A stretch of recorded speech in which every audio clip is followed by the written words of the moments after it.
La Bibliothèque nationale de France. Dans le cadre du cycle consacré aux nouvelles écritures et à l'actualité de la création audiovisuelle multimédia, la BNF accueille une rencontre autour de la bande dessinée à l'heure du numérique. Quand la BNF m'a contacté pour animer cette table ronde sur la bande dessinée numérique, j'étais d'abord un peu surpris que cette demande vienne du département audiovisuel, et puis finalement en liant un petit peu ce que j'avais pu rechercher moi-même sur l'histoire de la bande dessinée numérique, je me suis rendu compte que, effectivement, comme l'a rappelé Xavier Séné en introduction, en se rapprochant du numérique et de la culture numérique, la bande dessinée s'est rapprochée de tout le domaine multimédia, audiovisuel d'une façon générale.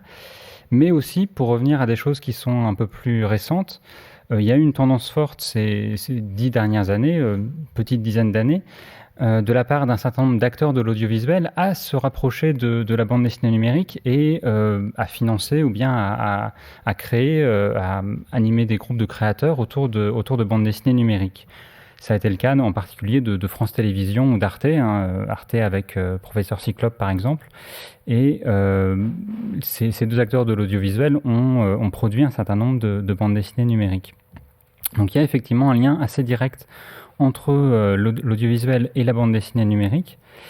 Et avant de commencer vraiment et d'introduire chacun des participants, je tiens aussi à rappeler que là, la bande dessinée numérique dont on va parler aujourd'hui, celle qui va être présentée par nos différents intervenants, représente en fait une partie de l'ensemble d'une création qui est, il faut bien le voir, extrêmement protéiforme.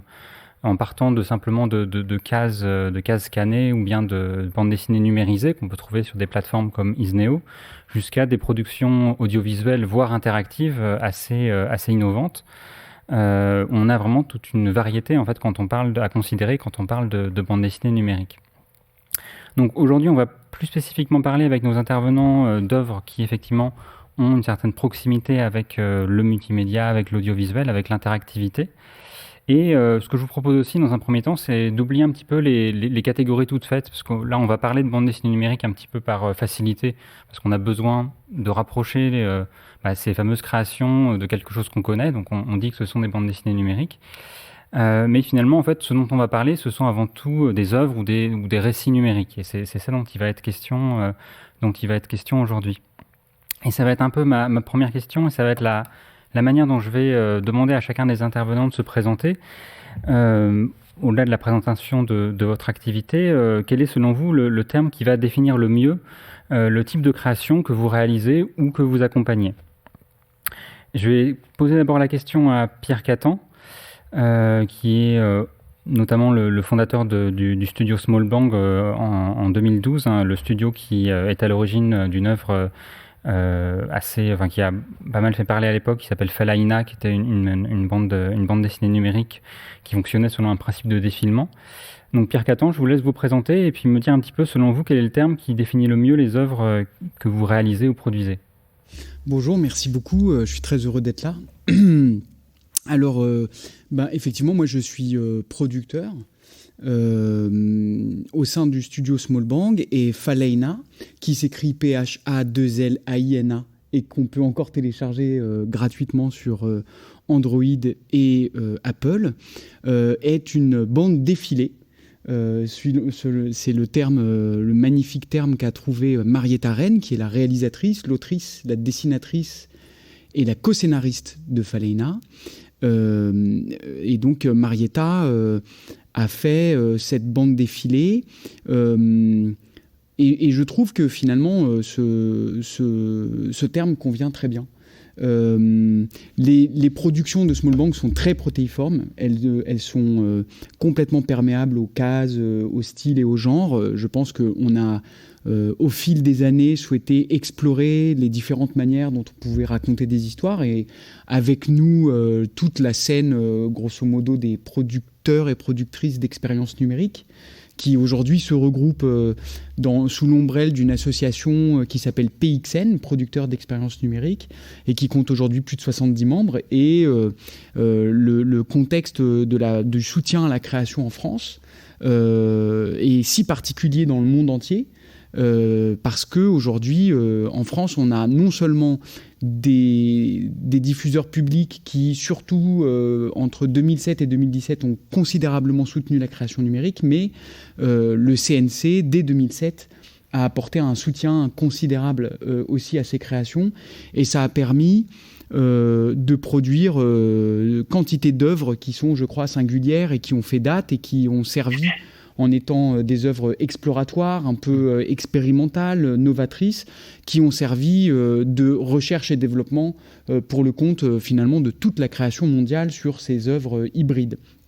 Voilà, c'était juste pour rendre hommage quand même au soutien public à la création, qui est, la France, il faut le répéter, est le seul pays au monde qui soutient la création sur des critères artistiques. Le Canada étant l'autre pays qui le fait, mais sur des critères qui sont artistiques et économiques. C'est-à-dire que les projets doivent faire leurs preuves avec un modèle d'affaires, avec un modèle économique, ce qui n'est pas le cas comme critère qu'on demande que le CNC, la commission anciennement Nouveaux Médias et aujourd'hui Expérience Numérique, demande aux auteurs.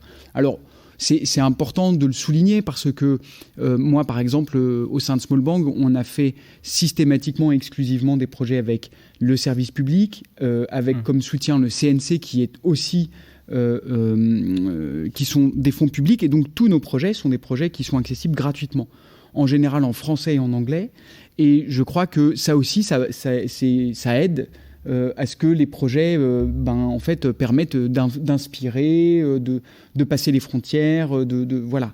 Et encore aujourd'hui, Falena, on vient de la mettre à jour parce que le dernier OS d'Apple faisait bugger le son, donc il y a 3 jours, on a mis à jour une nouvelle version de Falena, qui est financée sur les fonds propres de Small Bang et qui est faite avec amour, cette mise à jour par Christophe, notre développeur.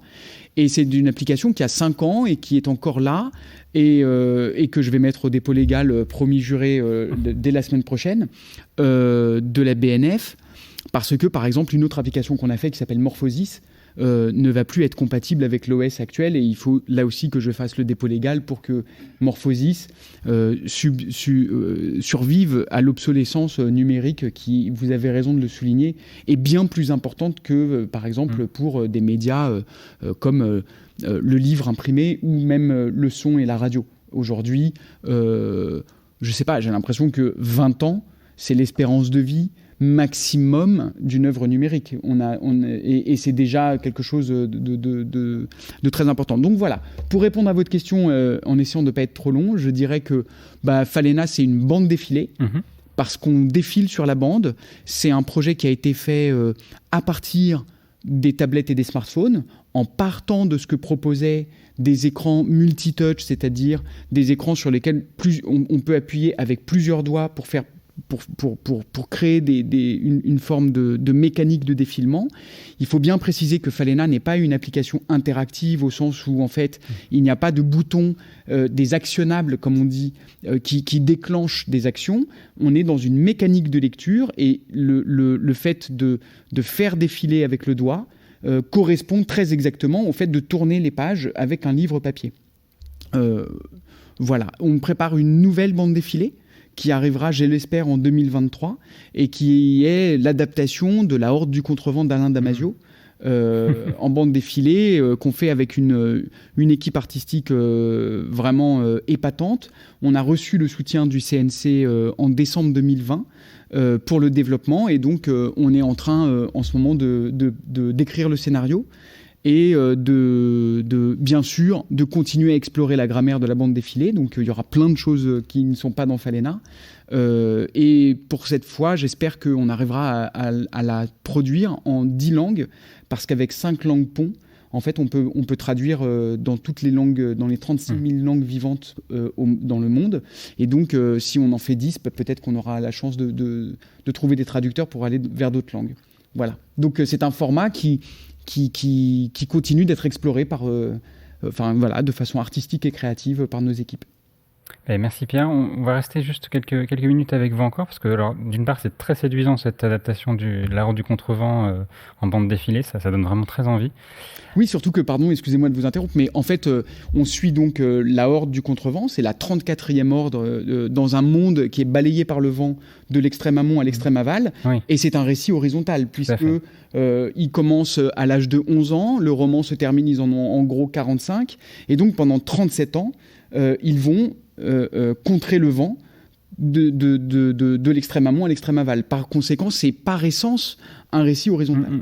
Et donc, voilà, ça c'est quelque chose qui est très intéressant parce qu'il y a une adéquation avec le format entre le dessin et la manière de faire défiler la bande, mais là, la narration aussi, c'est-à-dire que le récit aussi vient surabonder l'adéquation entre le format et le dessin, parce que le récit s'y prête, quoi. Donc voilà, mais c'est monumental. La Horde du Contrevent, c'est une cathédrale littéraire, et il y a une polyphonie que Alain Damasio reprend dans les fictifs, dans les furtifs, pardon, et on essaye de traduire cette polyphonie à l'image, et donc on fait une polygraphie. Voilà, c'est passionnant, c'est génial à vivre. Oui, effectivement, j'imagine très bien. On a là un récit qui se prête particulièrement à ce type de défilement horizontal. On est plus habitué souvent en création numérique à un défilement vertical. Et là, ça a été je trouve, une des innovations importantes de Falaïna, de montrer un peu ce qu'on pouvait faire avec le défilement horizontal. Et est-ce que c'est, dans le cadre de Falaïna, est-ce que c'est quelque chose qui... vous jugez qui a été expérimenté, ou est-ce que vous estimez que vous avez vraiment réussi à exploiter, on va dire, tout l'intérêt de ce défilement horizontal? Ah non, en fait, on a posé la première brique. Je dirais qu'on a posé une grammaire. Marietta a posé une grammaire auquel, donc, en plus du défilement horizontal, dans Falena, je précise, il y a une musique originale et un sound design, une création sonore qui a été fait par Com Jalibert. Et il y a des effets de parallaxe, donc de profondeur de champ. Voilà, je ne veux pas trop dévoiler l'histoire, mais il y a des moments clés dans l'histoire dans lesquels la personnage principale, qui s'appelle Audrey, est confrontée à des moments qui convoquent cet effet graphique qui est tout sauf un gadget, puisque c'est vraiment lié à la narration. Dans La Horde du Contrevent, on a l'intention d'explorer davantage encore le défilement, et vraisemblablement, on va explorer le haut, le bas, la diagonale, et sans doute la profondeur. Ce qu'on est en train de tester aujourd'hui, c'est de voir, quand on défile, de quelle manière est-ce qu'on peut conserver le geste du défilement sans avoir besoin de demander à la lectrice, au lecteur, de faire le geste dans la direction où c'est censé aller. Donc en fait, l'idée, c'est qu'on tourne la page et qu'on s'en tienne à ça. Et d'ailleurs, c'est les deux éléments très puissants qui sont... moi, je suis un ancien éditeur papier. J'ai commencé comme rédacteur en chef de magazine. Et on est tous des passionnés de littérature. On est tous des passionnés de bande dessinée, de manga. On y reviendra sans doute, mais c'est vraiment des genres qui ne s'excluent pas. Au contraire, ils se nourrissent mutuellement. Je crois que plus on est confronté à de la bande dessinée numérique, et plus on a envie de lire de la bande dessinée papier, et inversement. Et là, l'idée, c'est de conserver toujours les phylactères, c'est-à-dire les bulles avec leur texte, parce que, en fait, on a essayé, avec Falena, de faire parler les personnages, et en fait, à ce moment-là, on sortait de l'édition digitale et on allait vraiment dans l'audiovisuel, mais surtout, on enlevait de la puissance au lecteur, ou en tout cas on transformait le lecteur en spectateur, et donc il était privé de la gestion de son rythme. Or, il n'y a rien de plus agréable dans la lecture d'une bande dessinée que de décider si on passe 1 heure sur une planche ou si on va de case en case, parce que ce qui nous intéresse, c'est les lettres, c'est les mots, c'est le langage, ou alors on veut se faire prendre par l'ampleur visuelle d'une double page. Et ça, on a souhaité conserver le texte écrit, conserver les phylactères, pour que ça reste des œuvres d'édition. Et ça, c'est très important. Et d'ailleurs, ça facilite aussi la traduction. Ça rend sans doute les œuvres beaucoup plus simples à traduire et à adapter. Donc, je crois que le fait que c'est aussi pour ça qu'on revendique fortement avec la bande défilée cet ancrage dans l'édition.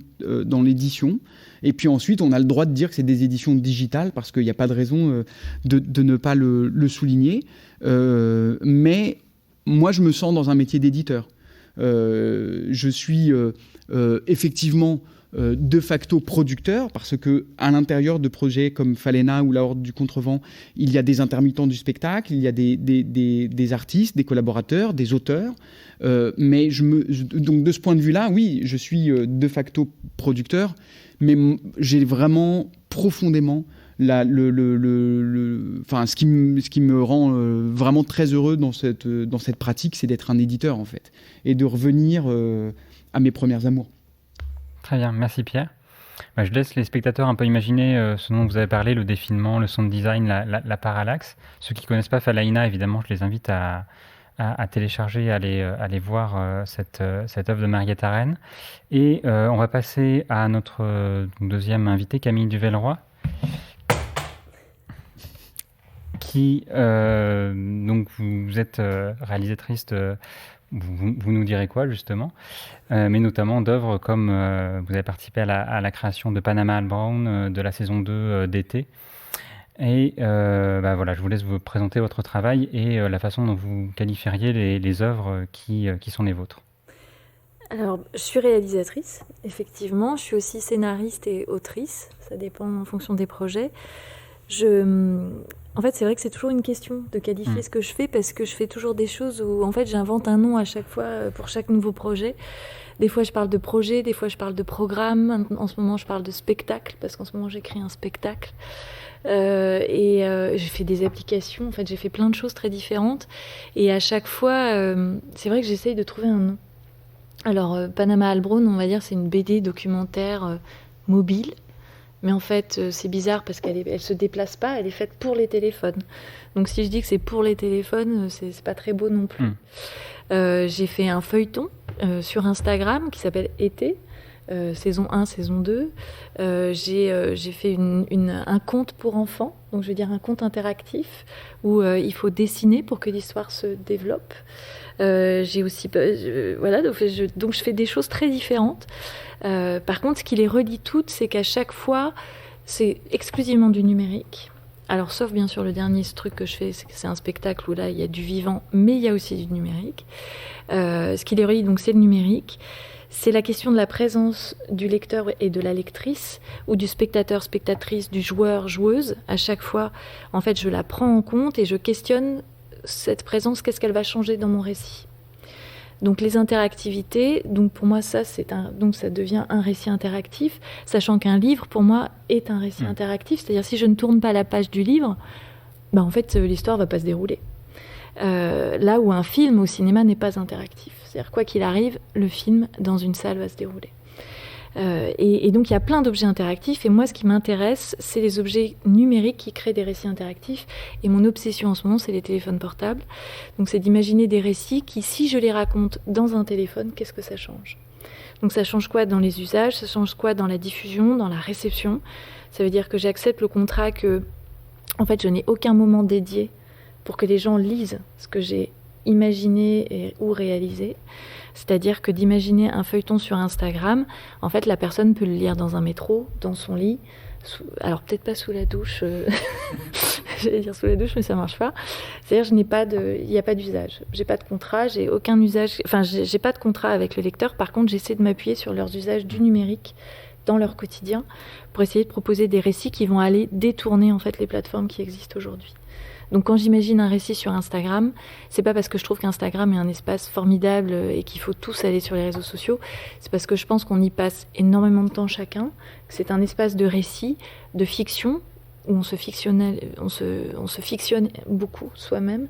Et ce qui m'intéresse, c'est d'aller leur montrer, d'aller leur proposer, quand je dis leur, c'est en fait à une audience qui s'invente en fonction de chaque projet, en fait, de proposer des espaces de fiction ou de documentaire, parce que je fais aussi les deux. Je fais même donc du théâtre aussi.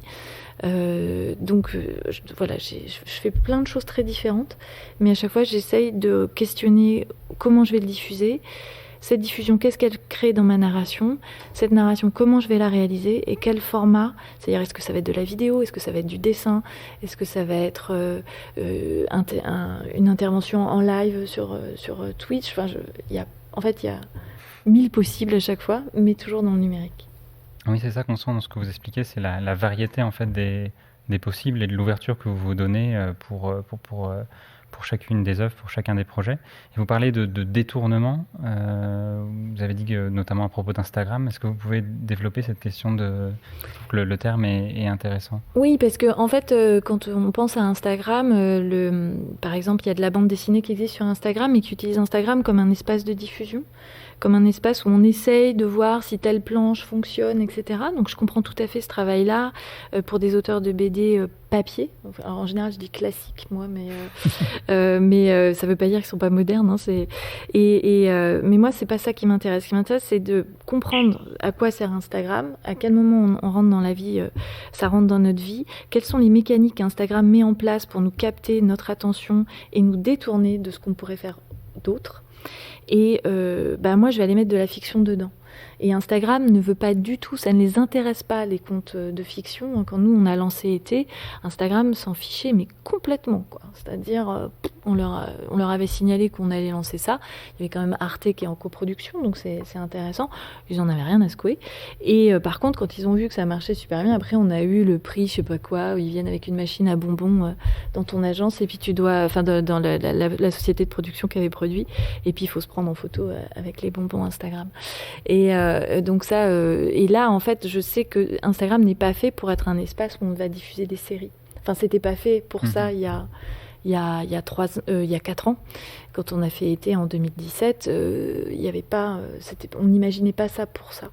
Et en fait, moi, ça m'intéresse justement d'aller hacker en fait ces espaces-là, de ne pas les respecter et de ne pas respecter ce que des grandes firmes américaines ont imaginé pour façonner nos quotidiens.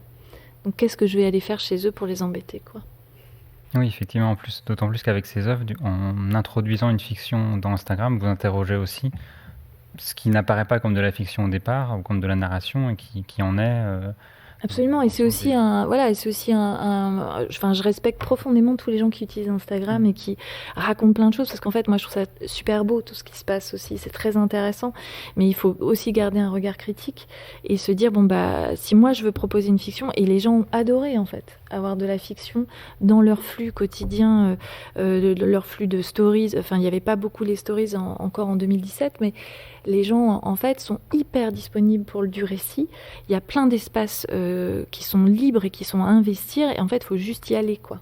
Et les gens sont OK. Enfin, ils n'ont pas besoin d'être dans leur canapé devant une télé pour qu'on leur raconte une histoire. Donc là encore, j'invite les spectateurs à aller voir à la fois ce qu'a fait Camille Duvelleroy et puis effectivement cette abondance de récits qu'on trouve sur Instagram, des récits en bande dessinée, des récits sous d'autres formes. C'est vraiment un développement assez, je dirais, inattendu et intéressant de la bande dessinée numérique. Du coup, je vais passer à notre troisième invité, Laurent Lemeur. Donc, vous êtes responsable directeur de l'EDR Lab. Et je vous laisse présenter là encore votre travail. Très bien, merci. Merci de m'avoir invité. Moi qui suis ni auteur, ni éditeur, mais ingénieur. Donc le petit canard de la maison. Donc oui, je suis responsable d'un laboratoire de développement numérique qui s'occupe de lecture numérique. Alors de lecture numérique, c'est-à-dire de standards et de logiciels libres. Et donc c'est aussi une association avec 60 membres, dont la BNF. Merci d'être membre. Et donc, sur ces 60 membres, il y en a à peu près la moitié français, l'autre moitié étrangère. On a plusieurs bibliothèques, on a des éditeurs, on a des distributeurs, on a des libraires, on a un peu toute la chaîne du livre numérique qui est représentée. Et un des projets qui était venu sur la table, qui a été présenté par un de nos membres, c'est Second City, il y a 3 ans, c'est le projet qui m'amène ici aujourd'hui, et qui m'amène à parler du mot-clé, puisque vous demandez quel est le mot-clé auquel on se rapproche. Donc pour moi, c'est le mot Divina, qui veut dire en anglais Digital Visual Narrative, en bon français narration visuelle. Donc pour moi, pour le groupe qui a travaillé dessus, puisqu'on était une dizaine à travailler sur ce projet, Divina, l'idée est de synthétiser tous les styles mais alors de la bande dessinée planche jusqu'au webtoon en passant par le turbomédia, par un format standard. Donc Divina, c'est avant tout un format standard qui est incubé par EDR Lab et qui permet de créer à peu près n'importe quel type, on l'espère, de bande dessinée numérique de manière, alors ce qui est intéressant, de manière facile pour l'auteur, qui le dégage un peu des problématiques techniques, de manière pérenne, ce qui intéresse la BNF par exemple, et de manière accessible également, puisqu'on s'intéresse aussi à l'accessibilité de tout ce que l'on fait. Alors, petite histoire sur des labs très très rapide.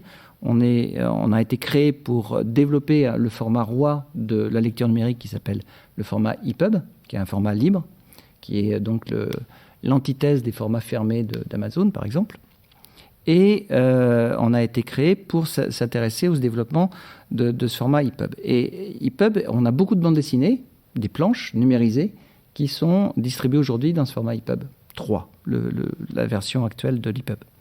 Et on s'est aperçu qu'il y avait des limitations. On peut faire de très belles BD numériques avec ça, mais des BD numérisées de la planche.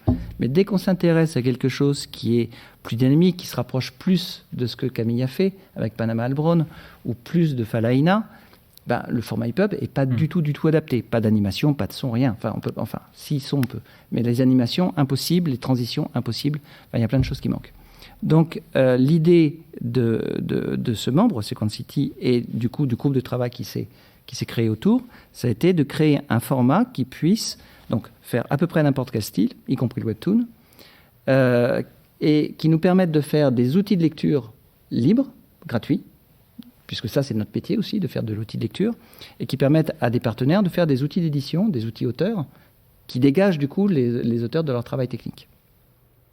Donc ça, c'est un projet qui a commencé il y a 3 ans, qui est toujours incubé à EDR Lab. Aujourd'hui, il y a une seule bande dessinée numérique, donc un manga numérique qui est sorti et qui n'est pas encore distribué, puisque, en effet, pour que le système fonctionne, il faut que la chaîne de distribution fonctionne, qu'on trouve des distributeurs, des libraires qui propulsent ça. Ils n'existent pas encore. Donc on est encore sur un format de R&D, réellement, qu'on continue à développer, on continue à travailler sur nos outils de lecture, et puis on espère que le déclic va se faire bientôt, et qu'on pourra commencer à trouver une vraie industrie utilisant ce format, peut-être l'an prochain.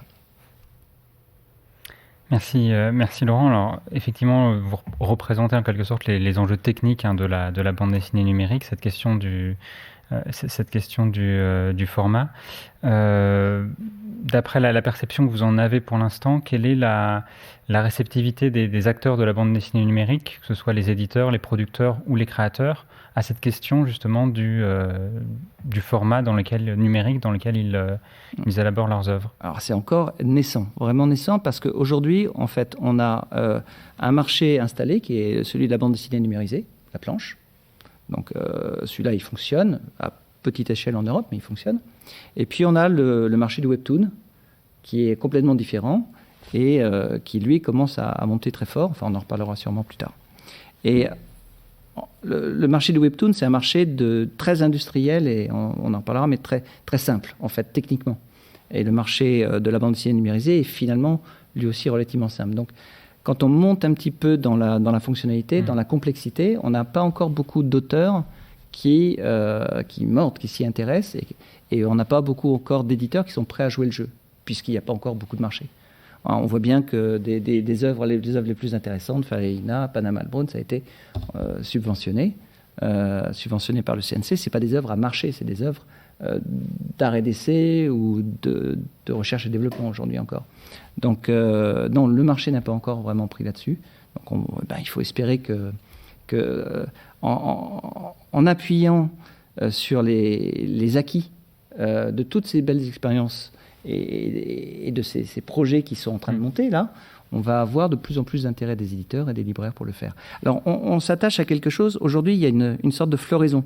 On vient d'un monde numérique qui était tout petit. Avec la pandémie, on a un monde numérique qui devient plus important.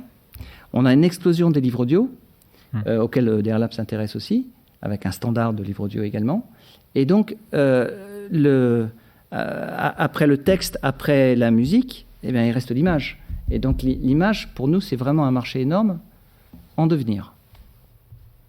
Et pour terminer avec vous, Laurent, j'aimerais que vous insistiez justement notamment pour que nos spectateurs comprennent bien l'enjeu qu'il y a derrière sur cette question du standard, justement. Quel est l'intérêt qu'il peut y avoir à avoir un vrai standard et un standard libre, d'autant plus, parce que c'est dans cette direction que vous allez? Alors, il y a deux gros intérêts. Il y a un intérêt, on va dire, industriel, qu'un auteur peut vendre, du coup, son œuvre à n'importe quel distributeur, la présenter à n'importe quel éditeur, pas de format fermé. Il peut travailler chez lui et envoyer une œuvre quasi finie, comme on envoie un manuscrit, en fait. Il n'a pas besoin, s'il a le bon outil auteur, il n'a pas besoin d'avoir un développeur sur ses genoux. Et on sait ce que ça veut dire, un développeur sur les genoux, c'est lourd et ça coûte cher. Et puis, l'autre avantage, c'est la pérennité. C'est-à-dire qu'à partir du moment où on a un format standard qui n'incorpore pas, alors on en reparlera peut-être après, qui n'incorpore pas de code informatique, qui est purement descriptif.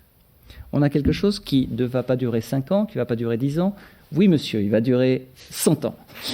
Allez. Non, parce qu'on a un format purement descriptif et le code, il est embarqué dans le lecteur. Donc, le lecteur de livres numériques peut évoluer dans le temps. Et on aura de nouvelles technologies après.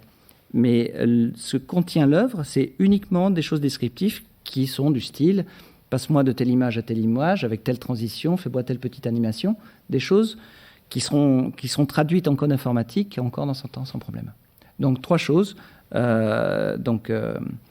distribution facile, être dégagé, faire son métier d'auteur, être dégagé des problématiques techniques et pérennité pour moi. Parfait, merci Laurent. Je pense que ça méritait de s'y attarder un petit peu parce que c'est des questions qu'on ne voit pas forcément très souvent ou dont le public n'est pas forcément conscient et qui pourtant sont assez cruciales. On va terminer le tour de scène avec Geoffroy Vincent, le dernier invité qui est avec nous à distance. Bonjour Geoffroy, fondateur du studio Novabox. Et comme vos confrères, je vous laisse présenter un petit peu votre travail et le terme clé qui définirait les œuvres que vous produisez. Eh bien, donc moi je suis Geoffroy Vincent, donc je suis auteur pour le studio Novabox qui existe depuis 2007. Je vais pas vous faire tout l'historique de ce qu'on fait. Ce qui nous intéresse, c'est ce qu'on fait depuis environ 2015 ou 2016. Et c'est ce qu'on appelle ce qu'on aime appeler des romans graphiques interactifs. Donc nous, on est un peu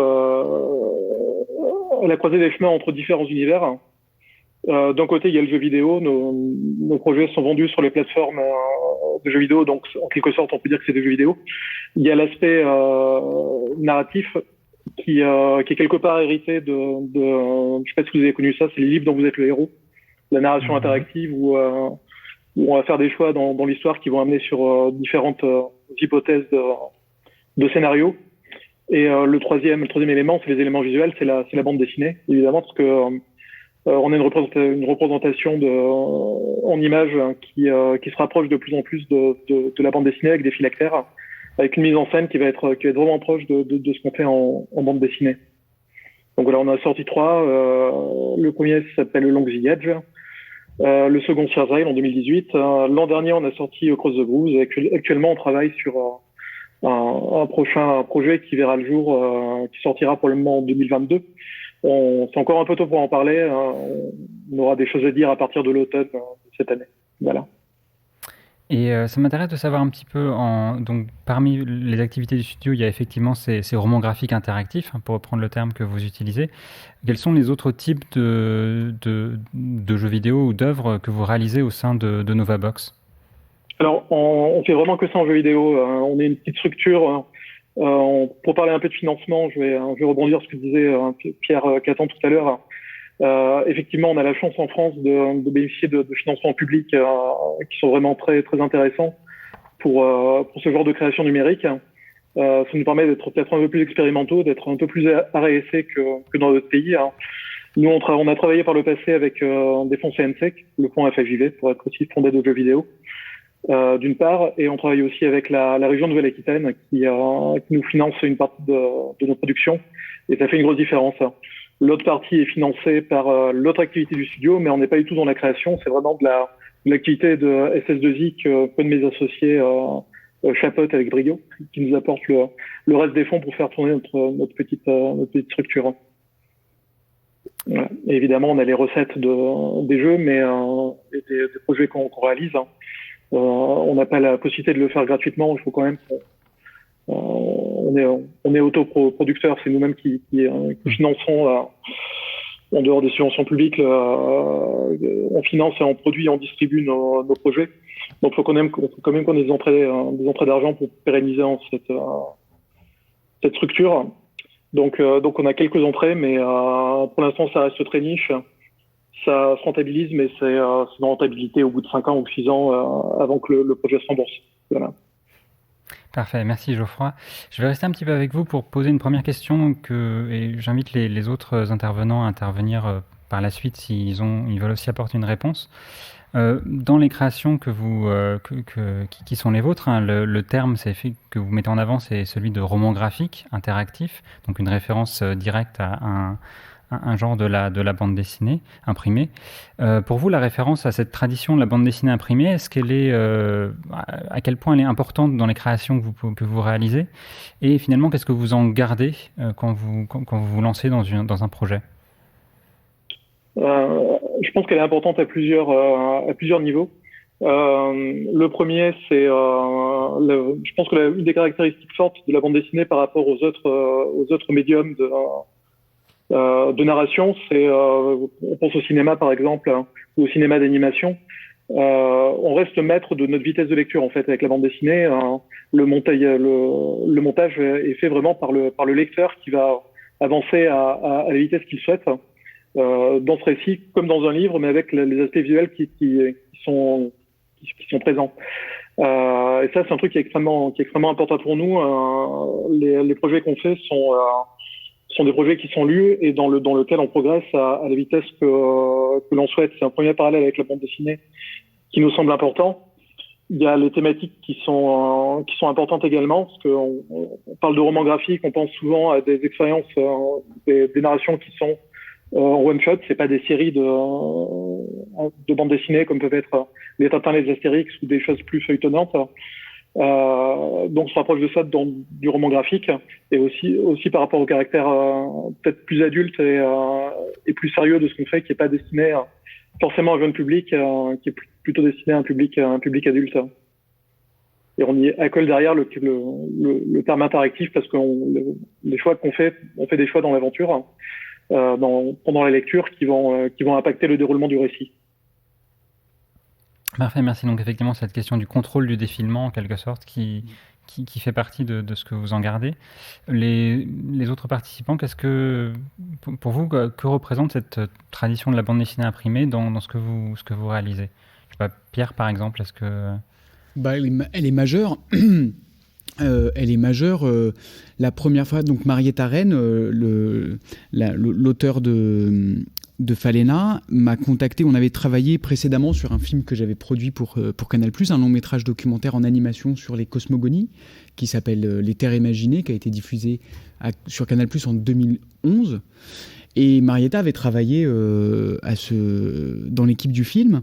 Et en fait, elle m'a contacté en 2014 en me disant Pierre, en fait, je sais que tu es un peu dans la production interactive et voilà, je suis en train de travailler sur un roman graphique, mais ça tiendra jamais en 48 pages et ça tiendra jamais non plus en 200 pages.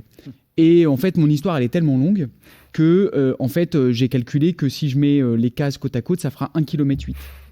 Est-ce que tu vois une solution? Voilà, mon frère est développeur et il a commencé à assembler les premières planches. Et là, je reçois sur Facebook, dans la messagerie, dans Messenger, je reçois le code développé par le frère de Marietta. C'est mon premier contact avec Falena. Et j'ai 80 mètres de bande qui défilent comme ça. Alors après, on y a ajouté le parallaxe, on y a ajouté le sound design, on a fait en sorte que la progression dans le récit déclenche en fait les médias synchronisés les uns aux autres. Mais ça, c'était mon premier contact. Et le formalisme est important ici. Marietta avait une histoire à raconter qui ne tenait pas dans une œuvre imprimée. Et c'est déjà, je trouve, quelque chose d'intéressant, c'est de dire ce que j'ai envie de raconter déborde du format qu'offre le papier. Ça ne veut pas dire que c'est pas fait pour le papier. Ça veut dire que les conditions pour l'éditer, pour le publier, pour le distribuer en France, en fait, elle n'avait pas envie de passer 10 ans à faire une série de 14 épisodes. C'est ça que ça voulait dire aussi. Et puis, je voulais juste revenir sur plusieurs choses qui ont été dites qui me semblent absolument fondamentales. En fait, je trouve ça merveilleux qu'on soit en train de travailler sur des standards. Moi aussi, j'aurais adoré rendre public l'outil de production qui sert à faire Falena. Malheureusement, ça demande une telle... c'est tellement un travail en équipe resserrée, de gens très doués, etc., que c'est pas évident d'ouvrir tout simplement un workflow, un processus de création, mais ça reste pour moi un horizon souhaitable.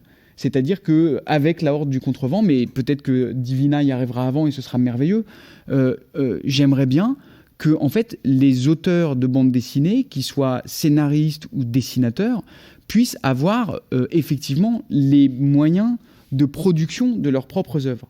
Il y a eu cette révolution dans la musique, ça a changé un peu la nature de la musique. La musique assistée par ordinateur, c'est pas exactement de la musique de chambre ou de la musique symphonique, je vous l'accorde, mais je veux dire, on est 40 ans après le début de la musique assistée par ordinateur et aujourd'hui, les artistes, ils se déploient tout seuls, ils décollent tout seuls, ils sont leur propre tremplin parce qu'ils ont accès à des outils gratuits, open source, rudimentaires peut-être, mais le talent n'a jamais eu besoin d'outils bien compliqués, on a besoin de bons outils. Et en fait, aujourd'hui, on parle quand même de bande dessinée numérique. Il faut citer les blogs BD. Les blogs BD sont à la base de toutes les ambitions, de toutes les envies des auteurs de s'affranchir d'avoir à traiter avec un éditeur, avec des libraires, avec des intermédiaires. Et en fait, les blogs de bande dessinée ont permis d'avoir une relation directe entre les auteurs, les artistes et leur public. Aujourd'hui, il n'y a pas de BDAO, il n'y a pas de bande dessinée assistée par ordinateur qui soit autre chose effectivement que de l'EPUB, c'est-à-dire, pour le dire très simplement, avec exactement le même processus de mise en page que pour faire l'album papier, le logiciel qui s'appelle InDesign ou Express ou quel que soit le nom du logiciel de PAO, de publication assistée par ordinateur, ce logiciel me permet aussi d'aujourd'hui ajouter du son. L'animation, non, mais du son, oui. Donc en fait, l'EPUB, c'est la manière dont les éditeurs transforment des livres papier en livres numériques. Et effectivement, sauf pour des adaptations un peu costauds, ça prend exactement 10 minutes.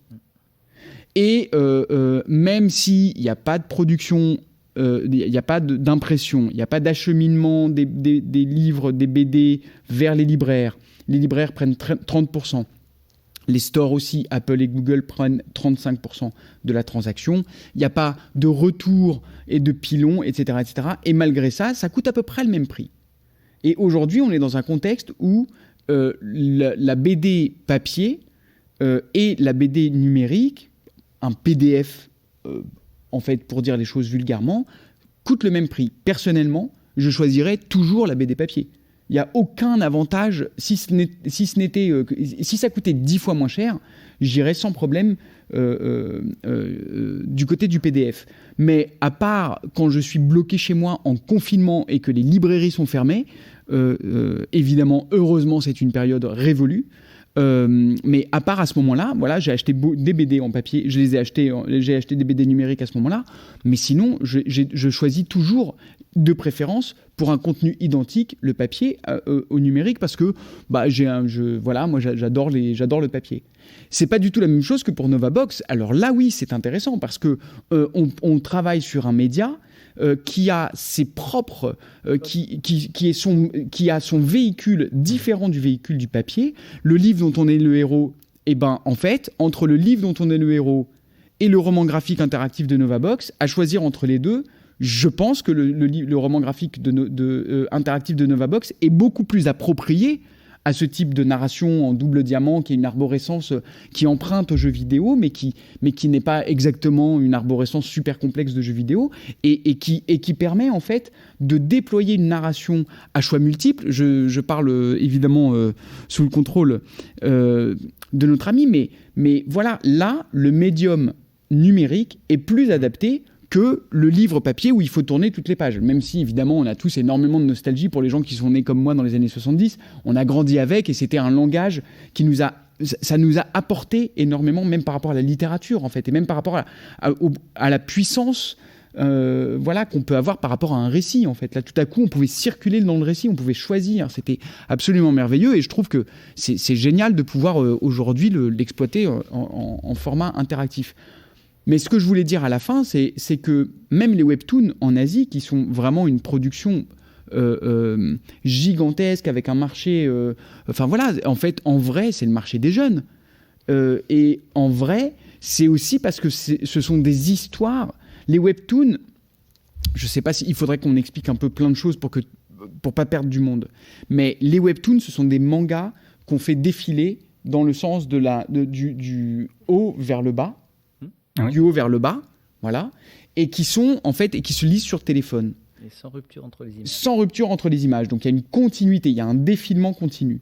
Mais il faut bien comprendre que le contexte d'émergence des webtoons au Japon, en Corée du Sud principalement, mais dans toute l'Asie, c'est un contexte dans lequel, à moindre frais, on teste aussi des licences, des IP, comme on dit, on teste des histoires et on va développer des histoires. Au début, les catalogues de webtoons sont vraiment des catalogues faits pour des adolescents entre 12 et 16 ans sur des histoires qui sont intéressantes pour quand on est adolescent. Mais par exemple, moi, c'est un univers narratif qui est super loin de moi, le webtoon.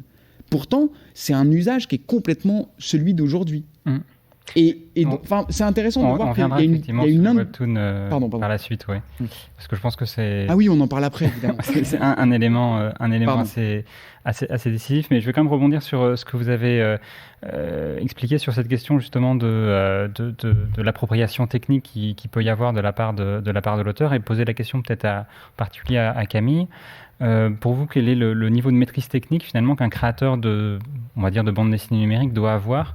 Quand je dis de maîtrise technique, je veux dire vraiment de l'outil numérique, du code, de ces questions de format. Alors moi, je suis peut-être le pire exemple parce que j'ai aucune compétence technique. C'est intéressant justement. Voilà, donc moi je considère qu'on n'a pas besoin de compétences techniques pour faire de la bande dessinée numérique.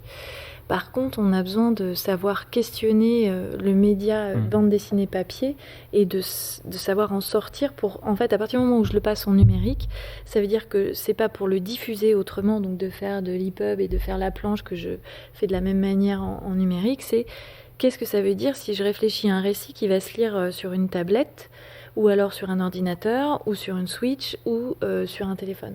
Qu'est-ce que ça change en fait ? En vrai, ça va changer quoi? Et c'est ça qu'il faut questionner. Et moi, il y a des projets sur lesquels j'ai travaillé quand ça concerne la bande dessinée, où en fait, il y a eu des fois où la bande dessinée existait déjà. C'est-à-dire, il y avait la version papier. On m'a dit, on voudrait en faire une adaptation, un truc.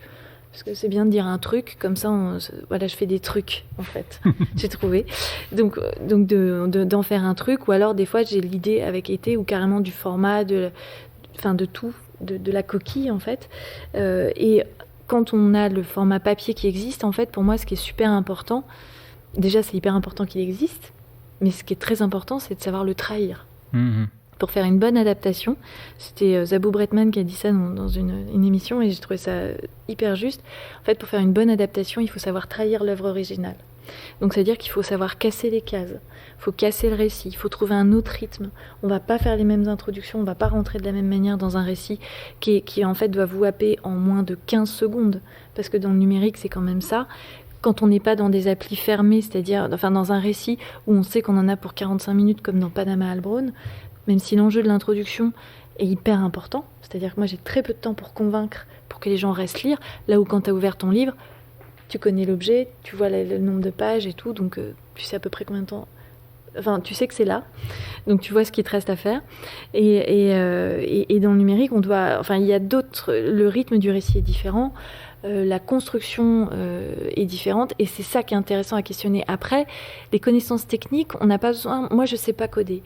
Par contre, ça m'intéresse vachement les questions des formats ouverts, des formats fermés. Si Panama Albron est une web app et non pas une application, c'est parce que je ne voulais plus faire d'œuvres qui allaient sur les stores, enfin sur Google, sur l'Apple Store ou sur les stores Android, etc. Je voulais sortir de ces logiques de marché marché pour aller vers un format ouvert qui est la web app, qui est un format qui en fait permet de reproduire des comportements d'application, c'est-à-dire que la lecture se fait plein écran, on peut mémoriser votre progression dans le récit, on peut avoir des systèmes de notification, c'est-à-dire on vous dit « Ah tiens, t'as lu cette partie, pourquoi t'as pas encore lu l'autre partie ?»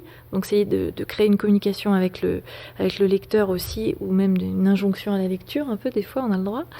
Et la web app est un format ouvert. Donc, mais je ne sais pas développer une web app. Par contre, je sais, en fait, il ne faut pas avoir peur avec la technique, il faut savoir exprimer ce qu'on veut. C'est-à-dire, de dire, bah voilà, moi je voudrais que quand on arrive sur le récit, sur Panama, il n'y a pas d'interface. Donc ça, il suffit de le dire en fait. Il n'y a pas besoin d'avoir une connaissance technique. Je ne veux pas d'interface. Par contre, tu réfléchis l'ergonomie un tout petit peu, de se dire, bah alors, qu'est-ce que le comportement, si je clique sur l'image, qu'est-ce qui se passe ? En fait, c'est des questions comme ça qu'il va falloir se poser. Mais pour moi, on n'a pas besoin de compétences techniques. On a besoin de regarder ce qui a été fait, de comprendre comment c'est fait, de comprendre ce que ça questionne en termes d'usage, de format, etc. Mais on n'a pas besoin de savoir. Enfin, là-dessus, moi, je suis cool. Hein. C'est-à-dire, il y a plein de gens qui savent faire. Moi, j'ai jamais fait un projet toute seule, et à chaque fois, effectivement, je m'appuie sur un ou plusieurs développeurs, sur des dessinateurs, des dessinatrices, des graphistes. Enfin, les métiers, il y a plein de gens qui savent faire, et je leur fais super confiance. Oui, effectivement, je pense que c'est important aussi que vous le disiez, parce que ce qui est mis en avant dans ces bandes dessinées, c'est aussi la création avant tout, le fait de mener un récit. Et la technique, finalement, elle va venir accompagner la façon dont ce récit est mené. Donc, vous avez raison de dire qu'il faut, à mon avis, quand même une bonne connaissance des usages de ces outils numériques. À mon avis, ça reste quand même un préalable. Oui. Mais sur le plan strictement technique, le créateur peut s'en sortir sans avoir ces connaissances de... Ouais, et il y a plein d'outils de prototypage qui permettent de tester des trucs gratuitement en ligne qui existent. Et en fait, il faut s'amuser. Et après, il y a aussi un des meilleurs prototypes au monde, c'est le post-it avec un crayon. Hein. Ça marche super bien, hein, d'essayer de recréer une interface avec des post-it, de se dire « Ah là, je fais ça, ça clique là, machin ». Ça marche super bien aussi, hein. Enfin, je veux dire, donc faut bidouiller un peu. Moi, c'est le seul truc que je dirais. Il faut vachement bidouiller. Puis après, il y a des gens qui savent faire ça bien. Laurent, comme justement vous représentez en partie cette question de développement. Non, je suis assez d'accord sur le fait que justement le but du jeu, c'est de faire en sorte que l'auteur n'ait pas à avoir de connaissances techniques. Je dirais juste, il y a une chose qu'un auteur de BD numérique doit maîtriser et ressentir, c'est la qualité d'image. C'est-à-dire que on voit trop de publications avec des images gigantesques parce qu'on a choisi la mauvaise résolution, le mauvais format. Alors, c'est des problèmes plus de distribution que d'autoring, hein, je suis d'accord. Mais qu'un auteur se plaigne à un moment donné que ça pixelise sur un smartphone mais il a choisi une qualité d'image trop petite au départ, ou c'est sur un iPad. Enfin, il faut quand même... Un photographe, aujourd'hui, il sait quelle est sa qualité d'image et il sait la manipuler. Je pense qu'un auteur de BD numérique doit avoir le même niveau qu'un photographe. Et c'est tout. Ça doit s'arrêter là. Oui, ce qui revient à maîtriser 300 dpi et 70 dpi. C'est pas grand-chose. Non, mais... À bidouiller 2-3 fois sur ton téléphone et puis à voir ce que ça fait avec tel format, quoi. Voilà. Mais on a fait donc le premier Divina qui a été fait. J'en reparlerai plus tard.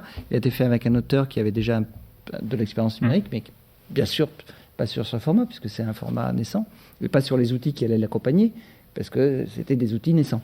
Et ça s'est passé, avec un peu d'accompagnement, ça s'est passé nickel.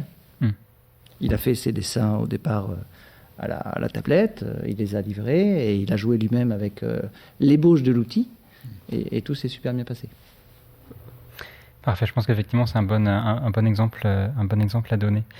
Alors, Pierre, tout à l'heure, a lâché le mot webtoon, donc je pense qu'on va quand même en parler brièvement. Donc, je rappelle pour les spectateurs, le webtoon, c'est un genre de bande dessinée numérique qui est notamment apparu en Corée en particulier, qui se caractérise par ce défilement vertical sans rupture d'image, hein, comme le disait Laurent, et qui en Corée a rencontré un succès tel que un certain nombre d'éditeurs français ont commencé à l'exporter en France, soit en exportant des webtoons coréens en France qui ont été traduits, soit en invitant des auteurs, des créateurs français à réaliser des webtoons, donc notamment sur la Webtoon Factory et la plateforme de Delcourt, dont j'ai oublié le nom juste à l'instant.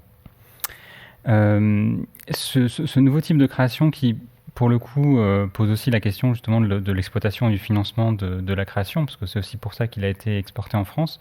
Est-ce que c'est un genre qui vous intéresse? Et si oui ou sinon, quelle vision vous pouvez en avoir? Je ne sais pas qui veut prendre la parole en premier sur ce sujet. Il faut un auteur. Moi, je peux dire... Vas-y, Camille. Moi, le webtoon, en fait, ce qui est intéressant, c'est que c'est un format... c'est un format. Donc, c'est un format de lecture, c'est un format d'écriture et c'est un format de diffusion. C'est un format de réception aussi, c'est-à-dire avec sa dimension feuilletonnante, avec des rendez-vous, des mécaniques, etc. Donc, c'est bien. Mais moi, à partir du moment où le format est posé, où tout est posé, en fait, moi, ça va pas m'intéresser parce que comme je veux jamais faire 2 fois le même truc, je vais pas y aller. Mais je trouve ça super parce que ça répond à une demande de récit d'un public. Mais moi, effectivement, je n'irai pas en faire parce que, en fait, c'est trop cadré. Donc ça va plus pour moi. Non, mais je crois que tu as dit l'essentiel, c'est-à-dire que, en fait, c'est un peu comme l'essor des plateformes et des séries contemporaines. Tout à coup, Hollywood ne faisait plus... à la fin des années 90, au début des années 2000, Hollywood avait renoncé au drame. Le drama, c'est un genre qui s'éteignait petit à petit, évidemment, pour laisser toute sa place au cinéma d'aventure, d'action, épique, etc. Et en fait, le drame s'est réinventé dans des formats très longs, dans des ultra-longs métrages, sur des plateformes, à l'origine à la télévision, avec notamment HBO ou Canal+ en France, mais finalement c'est devenu un format, une écriture qui est tellement caractéristique de notre époque qu'aujourd'hui il y a une offre en fait gigantesque qui correspond à une demande gigantesque. Et là, je crois que en fait, le webtoon a révélé quelque chose qui pour moi est essentiel, c'est qu'on est dans une crise de l'offre au niveau de la bande dessinée numérique. Au niveau mondial, on n'est pas du tout dans une crise de demande. Le public, il est là.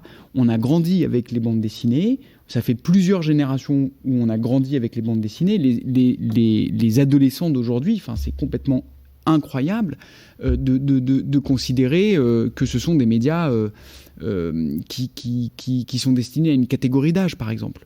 Je pense qu'on est encore dans un moment où on considère la bande dessinée comme étant comme le jeu vidéo et le film d'animation. Et c'est gravissime au niveau, au niveau culturel de maintenir dans l'enfance artificiellement des arts qui sont devenus majeurs. Et c'est un problème de diffusion, c'est un problème de production, mais c'est pas du tout un problème de public ou d'audience.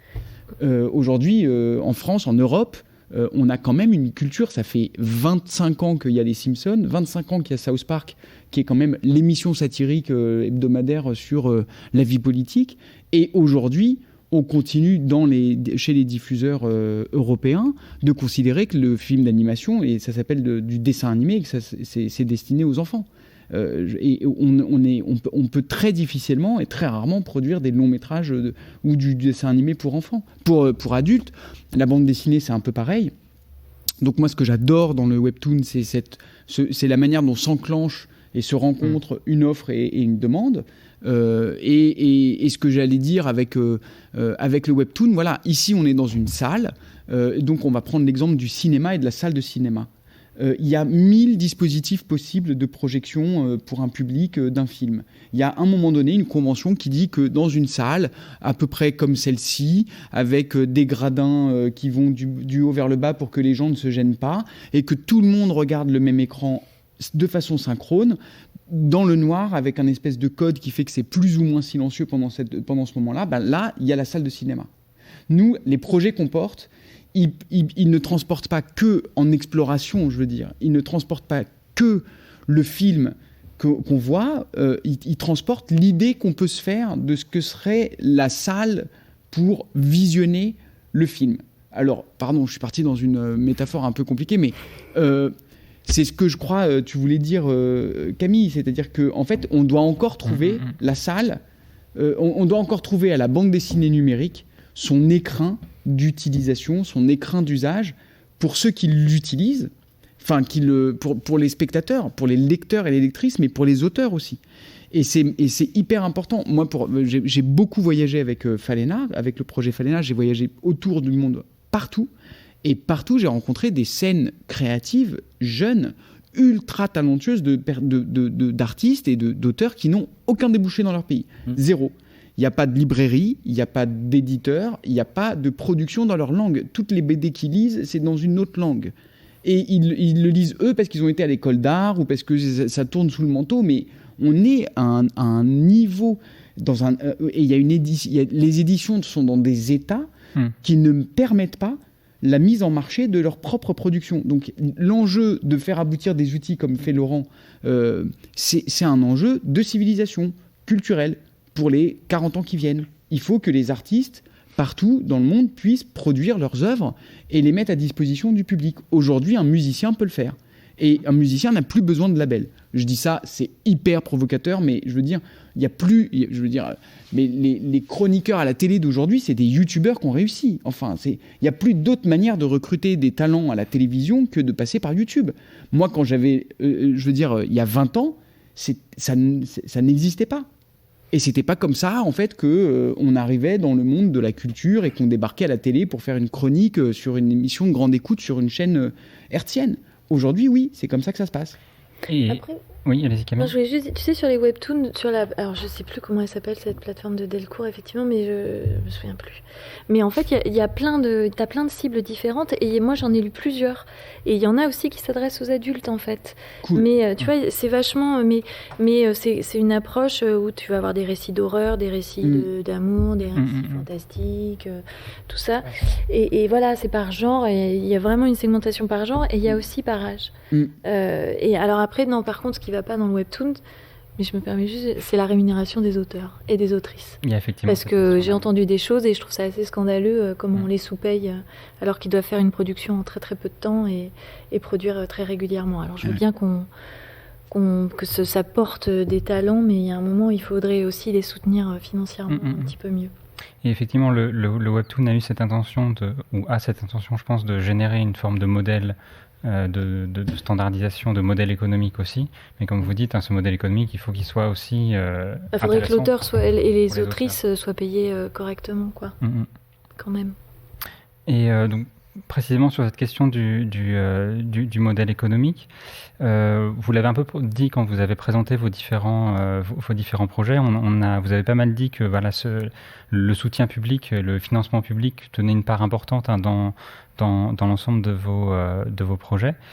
Dans la façon dont vous le vivez actuellement, est-ce que vous avez l'impression qu'il y a un modèle économique de la bande dessinée numérique, ou est-ce qu'on en est encore dans un secteur qui finalement n'a pas démarré économiquement parlant, et comment est-ce que vous, en tant que créateur ou producteur, c'est quelque chose que vous essayez de faire bouger, ou avec lequel vous essayez de naviguer justement cette question du modèle économique à la fois de création et de rémunération des artistes? Qui veut commencer? Peut-être Geoffroy, mais allez-y. Oui, je peux, oui. Alors nous, on est un peu à part parce que en réalité, on est du côté jeux vidéo en fait. Donc nous, on se bat pas on n'est pas en concurrence contre la BD physique, on est en concurrence contre Fortnite et contre d'autres jeux vidéo plus gros. Donc on est une niche dans un monde de jeux vidéo qui est souvent plus excitant, plus épique, plus impressionnant en fait.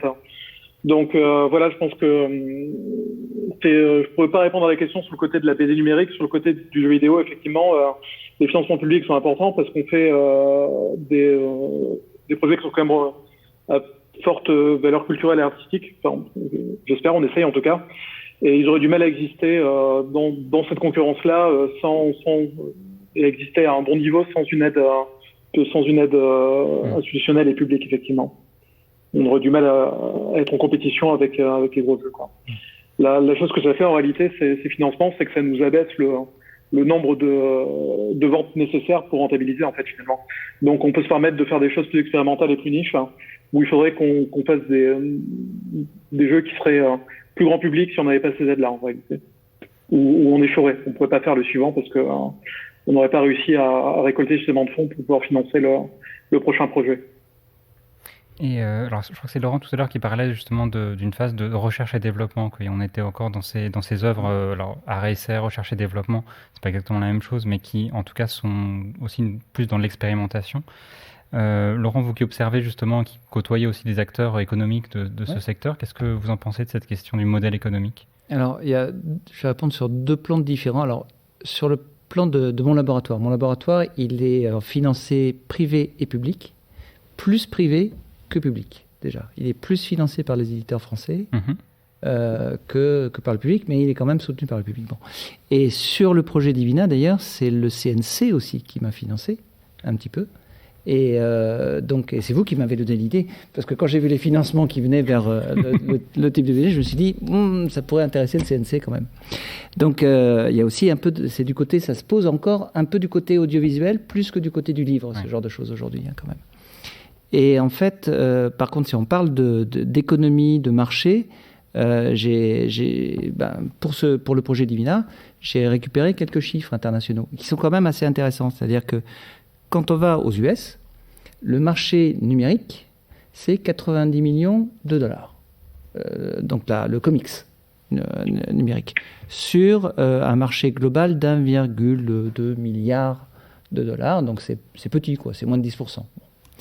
Quand on va en Corée, on est sur complètement autre chose. On est sur... alors l'année dernière, on était sur 900 millions de dollars, 10 fois plus, pour le webtoon tout seul. Donc on est sur du lourd, là. Et le marché coréen, c'est quasiment 100% numérique. Il n'y a pas de webtoon papier, évidemment. Puis ils importaient un peu du manga, mais le webtoon a vraiment tout écrasé.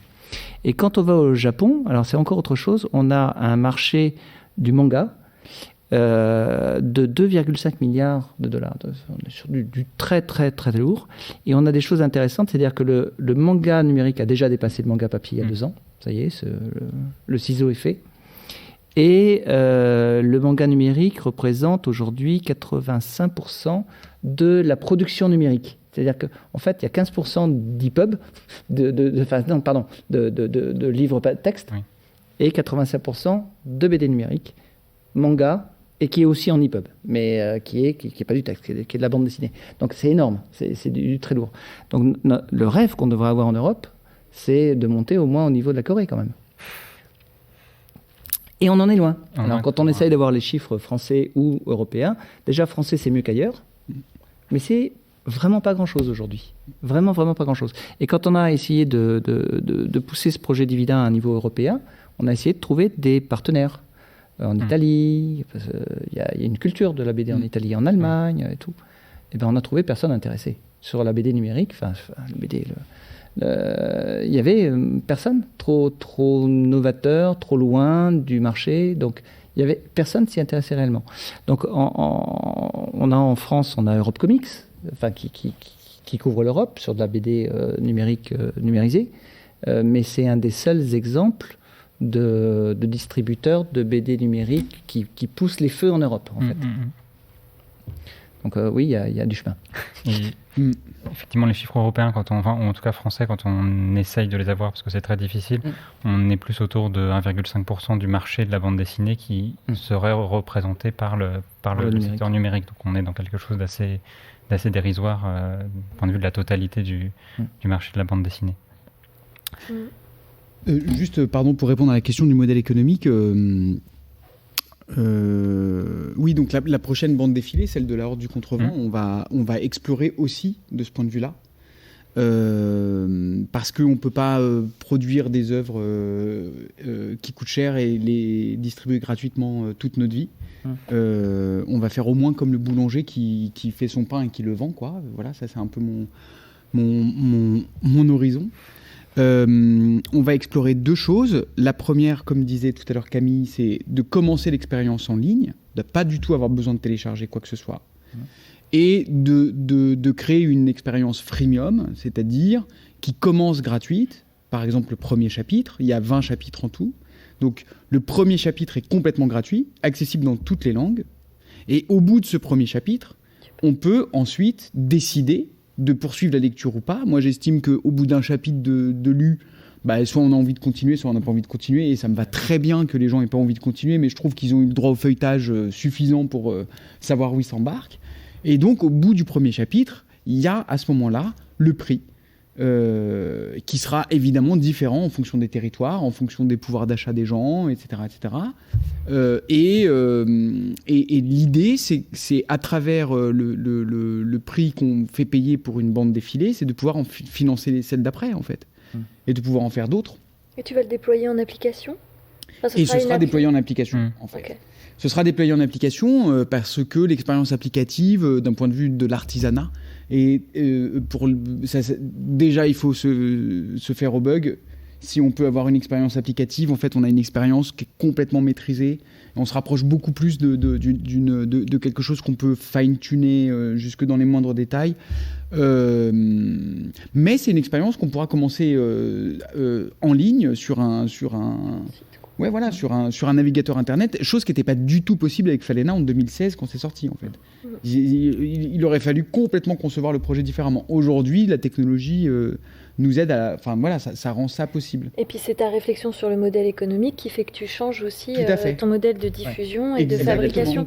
C'est en ça que c'est important de l'intégrer aussi dès le début. Exactement. Et d'ailleurs, le modèle économique, il vient même comme modèle de financement, puisqu'on va commencer par évidemment une campagne de précommande, en fait, tout simplement, où il sera possible de préacheter l'œuvre à naître et en fait de sensibiliser les lectrices et les lecteurs pour leur dire si vous l'achetez 1 an à l'avance, en fait, c'est comme quand vous vous abonnez à un journal, vous abondez le projet avec votre capacité d'achat et en fait, ça ne vous coûte pas plus cher que si vous l'achetez dans 1 an, mais en fait, c'est comme si vous êtes très nombreux à le faire, en fait, ça finance l'œuvre. Et ça la rend, d'une certaine manière, indépendante. C'est une mécanique jeu vidéo, en fait, aussi. Oui, c'est le crowdfunding, c'est le financement participatif. C'est le financement, comme disent nos cousins québécois. Oui, qui est aussi un modèle qui, effectivement, fonctionne pas mal depuis ces dernières années. Oui. Alors, est-ce que, parce que là, à vous entendre dire que justement, vous évoluez dans votre modèle économique pour l'œuvre suivante, est-ce que ça veut dire que pour vous, le modèle qu'on avait pu avoir jusqu'à présent d'acteurs de l'audiovisuel, Arte, France Télévisions, le CNC, qui sont effectivement des acteurs publics, le modèle où ces acteurs vont financer des œuvres qui vont ensuite être distribuées gratuitement, est-ce que c'est un modèle qui, du coup, est bon pour la phase expérimentale, mais qui, à terme, tendrait plutôt à disparaître ou pardon, en fait, là où il y a eu un petit quiproquo avec Arte et France Télévisions, c'est que ça les intéressait l'exploration, mais pas la standardisation. D'accord, ça c'est important, je pense. Tout simplement. Donc en fait, faire une fois Falena, ça allait. Et malheureusement, par exemple, déployer une collection et d'en faire une par an, y compris en faisant tourner les sociétés de production, les auteurs, les histoires, les styles graphiques, les musiciens, les artistes, etc. Mais juste de donner à ce format une pérennité dans le temps, ne les a jamais intéressés. Premier frein, donc déjà c'est freinant, quoi. Et deuxième frein, il faut bien dire que en fait, au-delà des frontières francophones, ça ne les intéresse pas non plus. Donc, par exemple, un projet qui peut tout à coup rencontrer une audience mondiale, en fait, c'est au-delà de leur mandat. Ils sont pas du tout là pour ça. C'est pas du tout ce qui les intéresse. Et du coup, en fait, on a une espèce de parenté douloureuse et compliquée avec les startups. Parce qu'on est quand même, avec nos projets, les uns et les autres, on est porteurs de modèles disons de start-up, sauf que le modèle de développement de la start-up avec son retour sur investissement fulgurant et le fait d'avoir besoin forcément de fonds, de beaucoup de liquidités très rapidement, c'est antinomique avec un travail de création, il faut dire les choses. Moi, je veux dire, j'ai voulu faire un store de bande défilée façon Falena. Et j'ai voulu déposer un projet européen, mais je pense que Laurent, vous devriez le faire. J'ai tenté. À l'époque, oui, en 20, tu l'as tenté. J'ai tenté. Donc, la question, en fait, on était candidat pour avoir 2,5 millions d'euros pour pouvoir lancer une première année de production. Et en fait, ça ne s'est pas fait parce que moi-même, je n'avais pas l'équipe pour porter ça. et que la manière dont il fallait dealer avec des partenaires pour que ce soit faisable était antinomique avec mon identité de producteur indépendant. Et bon, bref, c'est pas du tout grave, mais ce que je veux dire, c'est qu'il y a un impensé, il y a un vide, il y a un endroit dans lequel les éditeurs classiques, ils font de la musique de chambre, c'est pas eux qui vont faire le concert de musique électronique avec des machines, voilà, ils vont pas changer leurs instruments, changer leurs artistes et se repenser. Ils ne l'ont pas fait, ils ne le font pas, ils ne le feront pas. Les nouveaux entrants, en fait, sont soit des gens comme nous, ici, autour de cette table ronde, soit comme Lime, la société qui produit les webtoons, qui vient de la tech et qui s'assied sur le circuit des droits. Ce que Camille disait tout à l'heure par rapport au webtoon, aujourd'hui, sur Spotify, je parle, sauf Spotify, Deezer, etc., le million d'écoutes, c'est 36 € pour l'artiste. Donc, le million d'écoutes, quand on était, nous, jeunes, c'était vendre 1 million de 45 tours, on était millionnaire. Forcément, en tant qu'artiste. Aujourd'hui, on a 1 million d'écoutes sur un seul titre, on touche 36 €. C'est aussi la responsabilité de l'industrie du disque qui s'est définie par son support, le disque, au lieu de se dire l'industrie de la musique. Ils se sont dit l'industrie du disque, et quand sont arrivés d'autres moyens de consommer de la musique, ils les ont criminalisés. Ça a duré 25 ans. Ils ont passé tout leur temps à financer des campagnes pour interdire aux gens de télécharger. Et aujourd'hui, Spotify est basé sur la technologie BitTorrent qui a fait les grandes heures de Napster. Et en fait, les nouveaux entrants, Apple en premier, Deezer, Spotify, tous ces nouveaux entrants ne sont pas les héritiers de la chaîne des droits des artistes du disque. Ce n'est pas Universal, EMI, BMG, etc. Ces gens-là, ils étaient porteurs et garants de la chaîne des droits qui permettait aux artistes de bien vivre de leur création.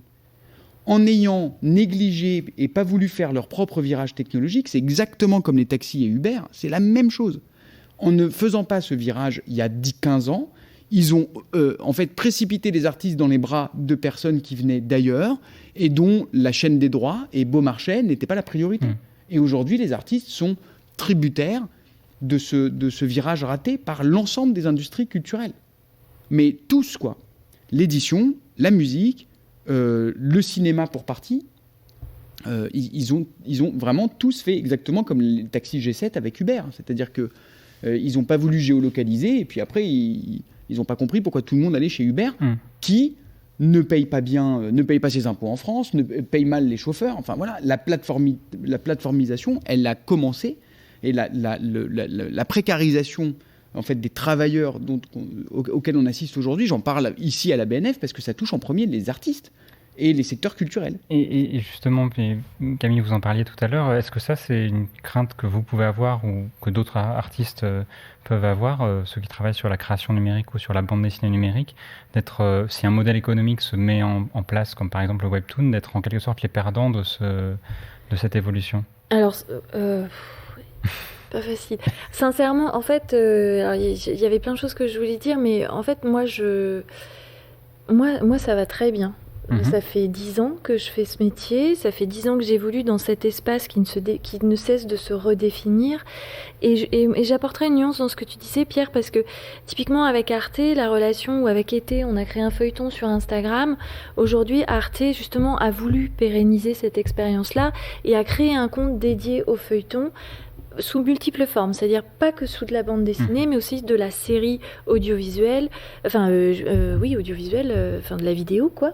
Mais ils vont aussi faire des bandes dessinées qui vont être diffusées, et ils ont créé un seul compte sur lequel tu vas avoir plusieurs séries. Donc pour moi, c'est un travail, je trouve ça super qu'il y ait cette volonté de se dire, on prend un compte sur lequel on diffuse plusieurs œuvres de plusieurs boîtes de prod, de plusieurs autrices, etc.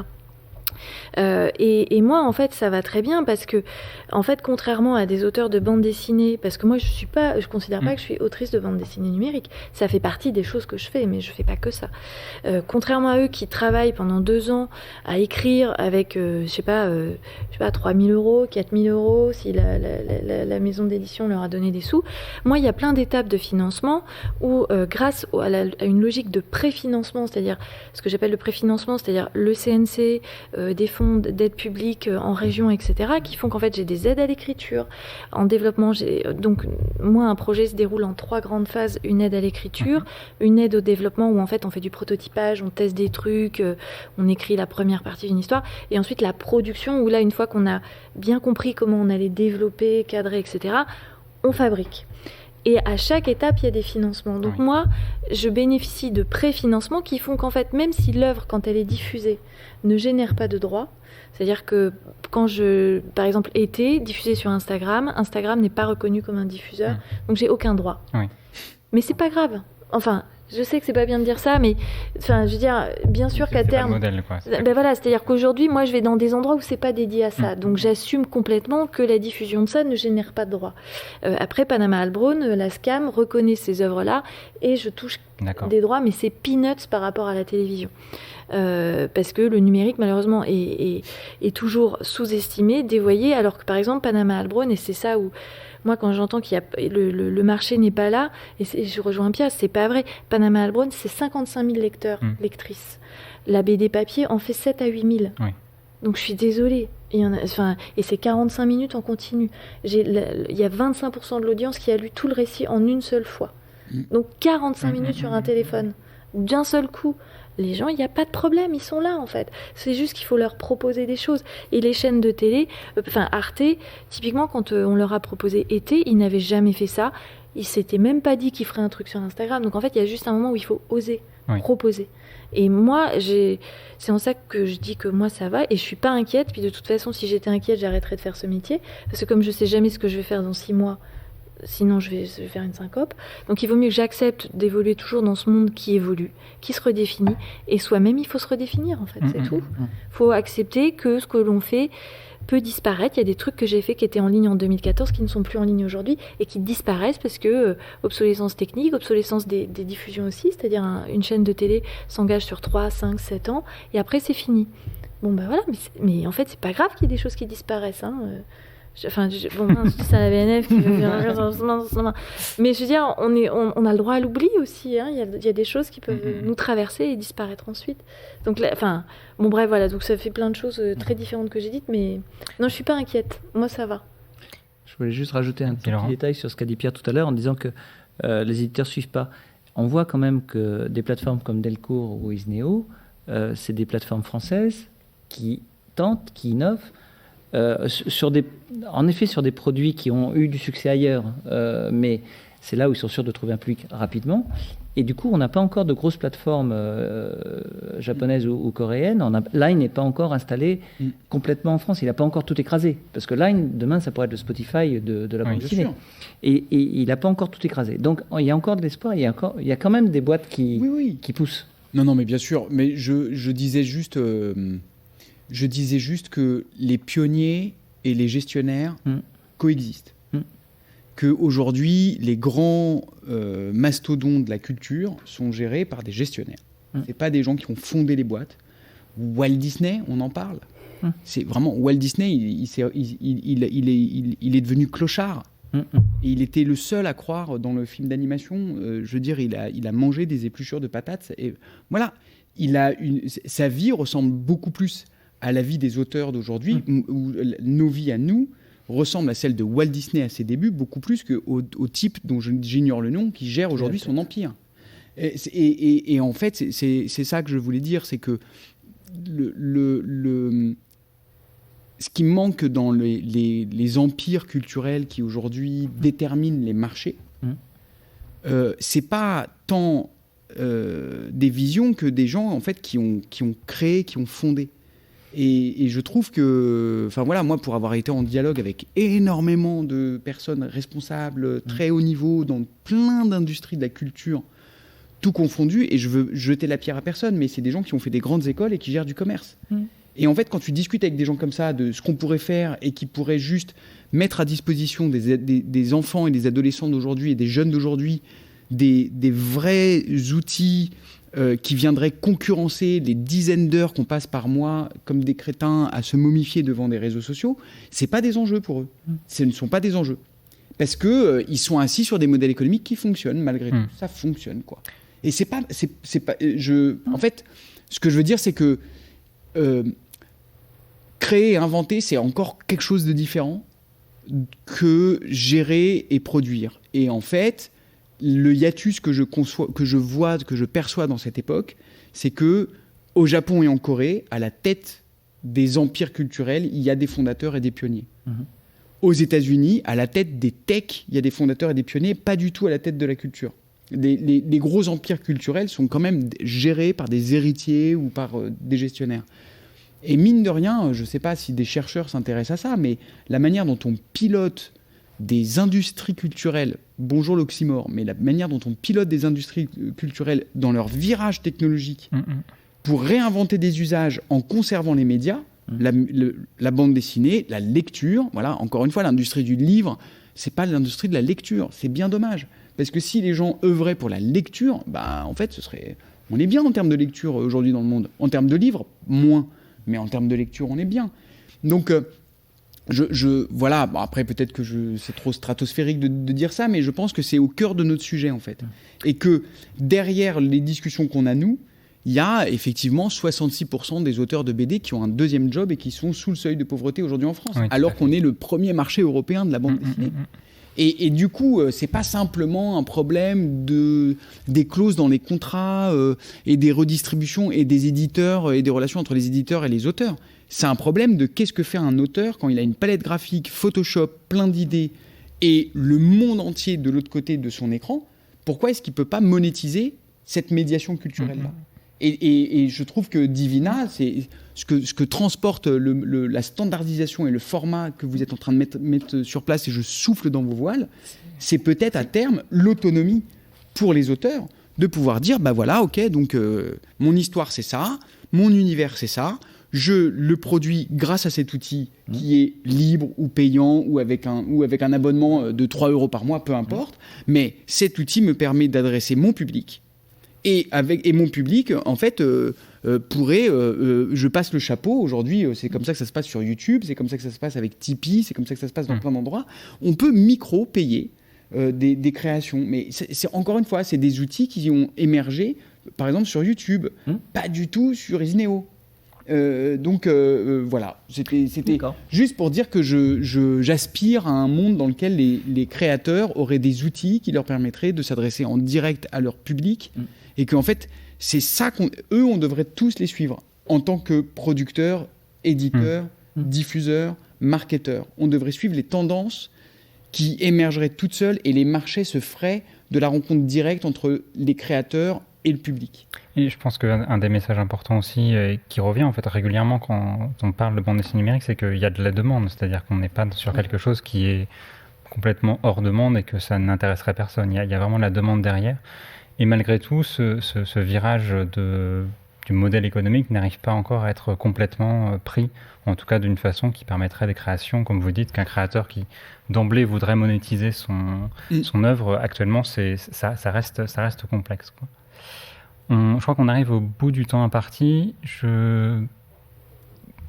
Alors, je ne sais pas s'il y a une phase de questions qui est prévue dans la table ronde.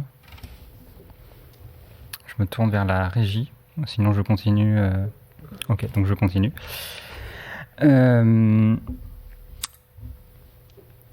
Alors, pour rester un petit peu sur cette question du modèle économique et peut-être revenir aussi vers Geoffroy, le fonctionnement que vous avez en termes de studio de production, moi ça m'intéresse de savoir un petit peu justement comment est-ce qu'au sein d'un studio on arrive à faire cohabiter des acteurs différents qui vont aboutir à un récit numérique.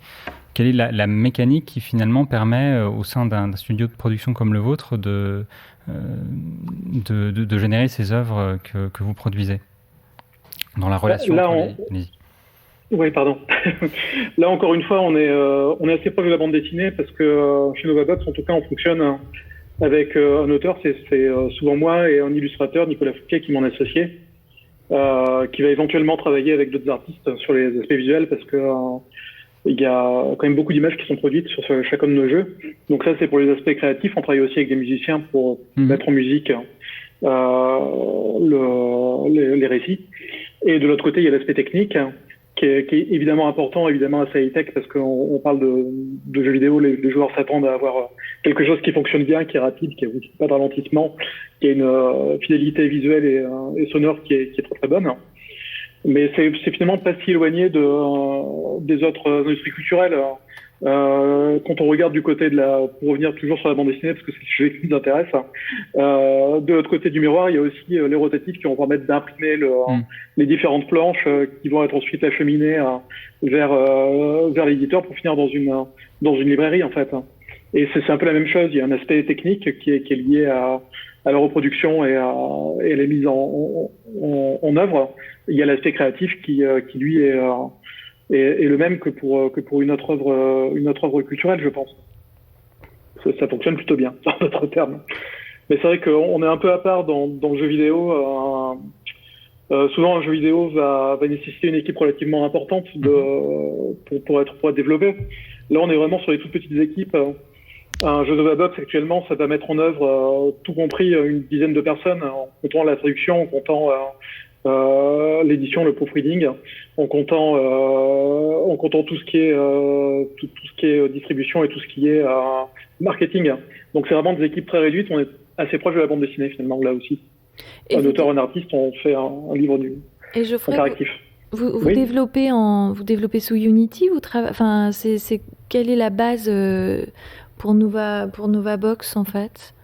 Alors quand on a commencé, on a fait une étude de marché pour voir ce qui existait comme outil, et on s'est heurté à différents problèmes. Les outils qui existaient ne prenaient pas du tout en compte la localisation, et pour nous c'était impossible d'envisager nos projets autrement qu'en français et au moins en anglais, voire d'autres langues si possible.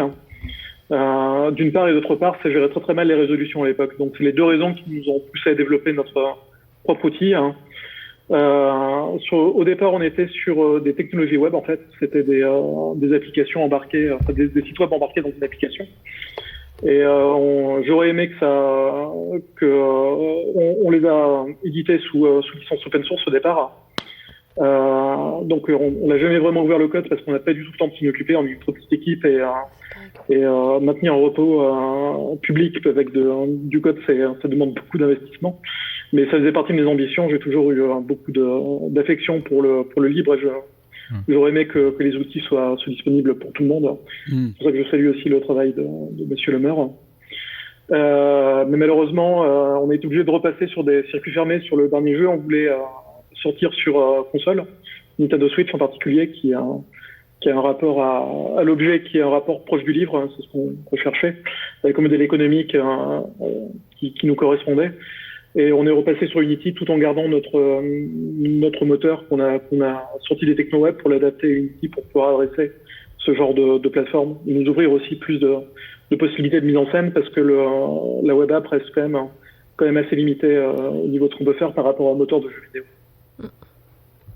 Et est-ce que dans les types de création qui justement opèrent un rapprochement entre la bande dessinée et le jeu vidéo, est-ce qu'il y a d'autres boîtes que la vôtre qui y travaillent, ou est-ce que pour l'instant ça reste un domaine dans lequel vous êtes assez, on va dire, isolé, ou justement dans cette phase d'expérimentation?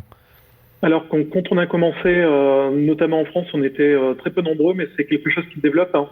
L'autre pendant de ce qu'on fait, c'est un genre qui s'appelle les visual novels, qui est très populaire au Japon au départ, et qui part d'un style un peu différent du nôtre, mais qui arrive un peu au même résultat. Eux, ce qu'ils ont fait, c'est ils ont utilisé le système de mise en scène des RPG, ce qu'on appelle les JRPG, les jeux vidéo de rôle japonais en fait, et ils ont enlevé toute la partie action, et ils ont gardé le système de mise en scène avec lequel ils ont raconté des histoires. C'est-à-dire qu'on a un cadre vers le bas de l'écran dans lequel les dialogues vont s'afficher, et au-dessus on a les personnages qui se font face, un peu comme un théâtre de Guignol en fait, avec Guignol et le gendarme. Et ils sont mieux utilisé ce type de mise en scène là pour raconter des histoires, et c'est un marché qui est très très développé au Japon il y a quelques années. Je sais pas où sont les chiffres, mais 2 jeux sur 3 qui sortaient sur PC, je parle pas des consoles où c'est à part, au Japon c'était une visual novel en réalité. Nous on s'est inspiré de ça, mais on voulait se rapprocher de la bande dessinée européenne qui est notre ADN en fait, Donc le premier jeu qu'on a fait avait effectivement ce système d'affichage vers le bas de l'écran des textes et des dialogues. Hein. Et on est revenu vers le phylactère à partir de Cirzail en 2018 et on se rapproche plus vraiment de la bande dessinée avec les phylactères et une mise en scène moins mécanique avec vraiment une mise en scène très bande dessinée. Pour les voir cinématographique, parce on est parti vers du champ contre champ donc on est aussi proche du cinéma quelque part. Pardon, je m'éparpille. Non, pas de problème. Pour les autres intervenants, est-ce que cette relation au jeu vidéo, c'est aussi quelque chose qui vous parle ou pas spécialement ? Moi, je suis un fou de jeux vidéo. Je joue depuis que je suis tout petit.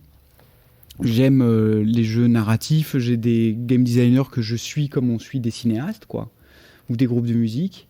Je crois que l'immersion, plus encore que l'interactivité, l'immersion, c'est délicieux en fait quand on est complètement dans un univers narratif. C'est pas tellement le fait d'avoir le contrôle, c'est le fait justement de ne plus trop l'avoir en fait. C'est ça que je trouve complètement fascinant. Donc oui, moi je suis joueur. J'aime les jeux narratifs, les jeux à univers, les jeux qui vous embarquent. Donc traditionnellement, j'ai un game designer que j'adore et j'invite les gens qui connaissent pas bien le jeu vidéo à rentrer dans le jeu vidéo avec des jeux précis. Donc il y a un premier grand maître qui s'appelle pour moi Fumito Ueda, qui avait fait un tout premier jeu qui s'appelait Ico sur PlayStation 2 et qui était absolument merveilleux parce qu'il jouait sur un ressort dramatique qui est juste fabuleux. C'est que en fait on incarnait un chevalier qui devait conduire une jeune princesse et en la tenant par la main. Et en fait à part le côté super genré et masculiniste de l'histoire, mais à part ça, en fait le fait de devoir prendre soin de quelqu'un et en même temps à chaque fois qu'on doit protéger cette personne, on lui lâche la main pour se battre. Et en fait, donc, pour la protéger, on la perd de vue. Et en fait, on gère ça pendant des heures. C'est prenant, quoi. C'est pour ça que je dis, c'est plus l'immersion, en fait. Et là, je suis complètement fou d'un game designer, donc qui est à moitié suédois, à moitié libanais, qui s'appelle Joseph Fares, qui en est à son 3e jeu, que je trouve absolument fascinant. Donc, Joseph Fares, il travaille sur la collaboration. Donc ça, c'est absolument génial. C'est-à-dire qu'il fait des jeux, auxquels on peut jouer à 2 sur le canapé à la maison. Donc déjà, merci. Tu vois, j'en ai marre de jouer. Je ne joue pas à des jeux où on est des millions par le monde, sans se connaître. Voilà. Bon. Et en fait, et donc, il a fait l'année dernière un jeu qui s'appelait A Way Out, qui était un jeu d'évasion. Et en fait, on incarne chaque joueur incarne un personnage qui a des particularités, vraiment, c'est 2 personnages très différents. C'est un buddy movie, quoi, en fait. Donc, c'est 2 personnages qui, au début, tout vous oppose, et puis, en fait, ils s'évadent de prison ensemble. Vous pouvez jouer une fois le personnage A, finir le jeu, et puis, en fait, échanger la manette, et puis refaire tout avec l'autre personnage. Et c'était un univers un peu violent, de prison, de machin. Et là, il a sorti cette année un chef-d'œuvre absolu de gameplay qui s'appelle It Takes Two, il faut être 2. Et là, c'est dans un univers qui est à partir de 12 ans, donc c'est pour un public familial, et c'est absolument merveilleux parce que ça explore la collaboration, en fait. Et donc, on est à nouveau 2 personnages, et chaque personnage a des habiletés différentes. Je ne sais pas pourquoi je vous fais la chronique de Joseph Fares, mais pardon, c'est la passion. Tout ça pour vous dire que ça, c'est des jeux qui sont vraiment passionnants et qui pour moi, montrent qu'on n'est pas simplement dans un truc d'interaction. Voilà, je pense que c'est l'univers, c'est la narration, c'est la manière dont on peut être complètement comment dire l'immersion, effectivement, je pense que c'est le terme. Voilà, l'immersion, exactement. Et du coup, je trouve que dans les bandes dessinées numériques, quand on y met de la musique, quand on y met de l'animation, on a cette immersion folle. Ne serait-ce que de mettre une bande-son en fait, à une BD, ça produit une immersion que la BD seule ne produit pas, que la BD papier seule ne produit pas. Ou en tout cas, je trouve que c'est hyper intéressant d'ajouter ça. D'ajouter une bande originale tout bêtement à une bande dessinée, c'est super, quoi. d'un point de vue simplement de la manière dont on est plongé dedans. Et vous, Camille, du coup, est-ce que le jeu vidéo, ça fait partie de vos inspirations ? Ah bah oui, tout à fait. Il y a y jouer, il y a aussi analyser les gameplays, comprendre quelles mécaniques sont mises en place, parce qu'en fait, j'ai pas du tout la prétention de faire du jeu vidéo, parce que c'est justement une immersion totale sur des œuvres beaucoup plus conséquentes que ce que je peux faire. Mais bien sûr, c'est un espace d'inspiration. J'adore les jeux vidéo narratifs. Là, je suis toujours un peu en retard, par contre. Moi, je joue toujours. Et là, je suis en train de jouer à This War Is Mine. Ok, je connais. Ah, c'est super bien. Enfin, c'est super bien. C'est horrible parce que c'est un jeu de. Enfin, on essaie de survivre à. This War of Mine, je crois. This War of Mine, voilà, This War of Mine. Et je trouve ça fantastique parce qu'en fait, on est pris par les actions, mais en même temps par une histoire, par les personnages qui s'incarnent en fait. Et moi, c'est ce que j'aime effectivement. Ou quand j'ai joué à Détroit, bah forcément, enfin, je veux dire, c'est des chefs-d'œuvre quoi. Enfin, pour moi, c'est des trucs respect quoi. Mais après, c'est encore autre chose. Oui. Mais c'est super. Enfin, moi, je trouve ça, oui, c'est un lieu d'inspiration. Mais oui, voilà, c'est quand même quelque chose qui peut ressortir après dans vos créations. Ah bah oui, parce qu'il y a des mécaniques dont je m'inspire, il y a des logiques, même quand on fabrique une expérience interactive, en fait, il faut réfléchir quand je disais au tout début, c'est-à-dire ma présence, qu'est-ce qu'elle change. Alors, moi, j'ai des niveaux d'interaction très simples où je considère qu'à partir du moment où dans Été, je déroule les cases et je peux interagir avec la communauté des autres lectrices et lecteurs, je considère qu'il y a de l'interactivité parce qu'en fait, le programme, il s'en empare et ça les traverse et ils vivent avec tous les jours, avec ce rendez-vous feuilletonnant, tous les jours à la même heure. Pour moi, c'est aussi une forme d'interactivité, c'est-à-dire que l'histoire vit avec eux dans leur quotidien. Donc ça, effectivement, c'est la forme zéro de l'interactif, mais elle existe, cette forme. Et après, il y a des formes beaucoup plus complexes, où la dernière production que j'ai faite, là, qui va sortir, c'est une expérience qui est coproduite par France Télévisions et Ubisoft. Donc j'ai travaillé avec les équipes d'Ubisoft, pour le coup, et c'est une expérience où, en fait, vous rentrez dans le corps d'une femme sapiens, il y a 35 000 ans, et vous découvrez le quotidien en le manipulant, en étant vous avec votre corps et en ayant des interactions avec l'environnement. Donc là, on est dans l'hybridation du jeu vidéo, c'est documentaire parce que tout ce qu'on montre est vraisemblable, mais c'est une expérience VR. Donc voilà, oui, bien sûr que je suis à un endroit où ça se mélange. Oui, ça donne très envie, c'est ce que vous venez de décrire, effectivement. Alors peut-être en guise de conclusion, je vous avais demandé un petit peu en amont s'il y a une bande dessinée numérique ou apparentée ou un récit numérique qui vous a particulièrement marqué ces dernières années, que vous aimeriez mettre en avant. Ça me semble utile de vous le demander parce que là on a beaucoup parlé de bande dessinée, mais au final ce qu'on veut c'est en lire, quoi.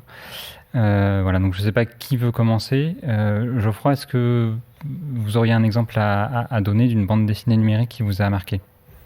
Alors je vais pas faire le faillot, mais je vais citer Falaina que j'ai vraiment adoré. Vraiment bande dessinée numérique, j'ai trouvé ça vraiment splendide. C'était très très réussi. J'ai découvert ça il y a maintenant 1 an ou 2. Donc c'était pas dans le cadre de cette rencontre que je me suis intéressé à ça, mais je l'ai vraiment trouvé très très chouette. C'était une très grosse réussite.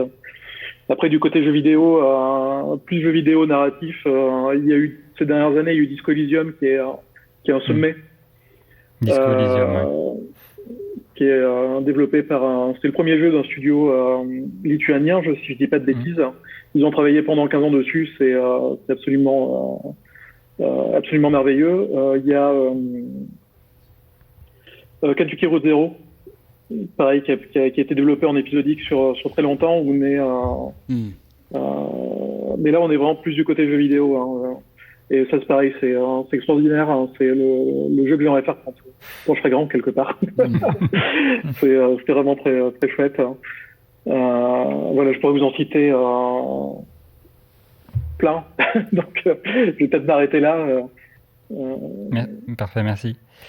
Alors Pierre, je ne sais pas si vous avez déjà grillé vos cartouches avec Joseph Fares, mais on va dire une œuvre en particulier. En fait, je continue de sortir un peu du champ, mais juste, si je dois citer une expérience interactive en ligne que j'ai faite ces 15 dernières années et qui me reste, Ça fait quand même beaucoup, quoi. Je dois dire que c'est l'expérience 24 Hours of Happy de Pharrell Williams, qui est une expérience co-créative absolument fantastique. C'est sur la chanson Happy, qui est bien connue de tous et qui est la bande originale du film Moi, moche et méchant. Et en fait, c'est un studio parisien qui avait cette idée, qui connaissait Woodkid, qui connaissait Pharrell Williams. Et ce qui est magique dans le monde d'aujourd'hui, c'est qu'il n'y a pas eu En fait, ils ont dit à Woodkid, dit à Pharrell Williams qu'on a un super concept et on pense que ça irait trop bien avec lui. Et le concept est tout simple. C'est une expérience qui vous donne... Vous voyez la modalité repeat one, de répéter la même chanson en boucle ? Bon, bah, là, ils lui ont donné une espèce d'écrin sublime. Et en fait, c'est 360 fois la même chanson dans les rues de Los Angeles pendant 24 heures, avec 360 personnes ou groupes de personnes dans Los Angeles en temps réel qui exécutent une chorégraphie de Happy. Et toutes les heures, Pharrell Williams revient. Et en fait, c'est monté comme un plan séquence. C'est pas un plan séquence absolu, mais c'est monté comme un plan séquence. Et on ne s'en lasse pas. Et c'est une diversité gigantesque et ça montre la pluralité de la société. Et surtout, ce qui est merveilleux, je trouve, c'est de montrer comment moi, c'est un des trucs qui m'intéresse le plus, la co-création, le bien commun culturel. Voilà, une chanson populaire, elle peut être appropriée. Et en fait, les gens, la manière dont ils dansent, la manière dont ils se coiffent, la manière dont ils s'habillent, la manière dont ils interagissent les uns avec les autres, il y a 360 versions différentes de la même chanson. Et je trouve que ça raconte l'époque. Et enfin voilà, si je devais partager une expérience qui est encore en ligne, qui est absolument merveilleuse et qui pour moi marque de façon super patrimoniale des expériences numériques, je dirais 24 Hours of Happy. Parfait, merci. Alors, c'est intéressant, en général, dans ces conférences sur la bande dessinée numérique, on finit toujours en parlant d'autre chose que bande dessinée numérique. C'est assez systématique. Laurent, un partage je suis obligé de citer quand même Bravery, qui est le premier Divina qui a jamais été fait. Donc, l'histoire, c'est qu'on cherchait un démonstrateur pour ce format en devenir. Et Pika, qui est la filiale manga de Hachette, a dit banco. Ils ont demandé à un de leurs auteurs, Johan Le School, de travailler là-dessus. Et on a travaillé avec un de nos membres, Qualia, qui faisait un outil auteur. Donc ils se sont mis ensemble et c'est comme ça qu'ils ont travaillé sur un manga numérique, donc défilement horizontal droite à gauche, et donc qui est maintenant sur le site de Pika et qu'on peut télécharger aussi, et qui est jouable aussi bien sur le web que dans un outil de lecture générique sur PC, et bientôt sur les outils mobiles qu'on fait en open source également. Donc c'est un démonstrateur des capacités du système. Parfait, donc Bravery, c'est ça le... Voilà, avec, donc c'est du défilé, ça ressemble un peu à du webtoon mais à l'horizontale, et des petites vidéos au milieu pour faire un petit peu d'animation, des transitions entre images, enfin voilà. Parfait, merci. Camille, pour terminer ? Moi, je vais terminer avec l'histoire d'une jeune fille qui s'appelle Florence. C'est une application qui est sortie il y a, je crois, 2-3 ans. C'est plutôt récent, mais en fait, ça m'avait marqué parce que c'était extrêmement simple. Et c'était un récit qui est typiquement avec des interactions très simples, mais dans une répétition des gestes qui, petit à petit, crée une poésie. Et je trouvais que c'est un endroit justement très intéressant pour la bande dessinée d'aller vers ces récits animés avec des interactions et puis un déroulé, une progression sur un temps donné limité. Et c'est une appli à télécharger sur les stores, mais je crois que c'est payant. Je crois effectivement Florence. Le Florence. Ouais. Parfait. On va s'arrêter là. Je vais remercier les 4 intervenants, donc Camille, Laurent, Pierre et Geoffroy, pour cette discussion. Merci beaucoup, Julien. Merci à vous. Vous venez d'écouter un podcast de la Bibliothèque nationale de France. Retrouvez les conférences, rencontres et créations de la BNF sur toutes les plateformes de podcast ainsi que sur le site bnf.fr.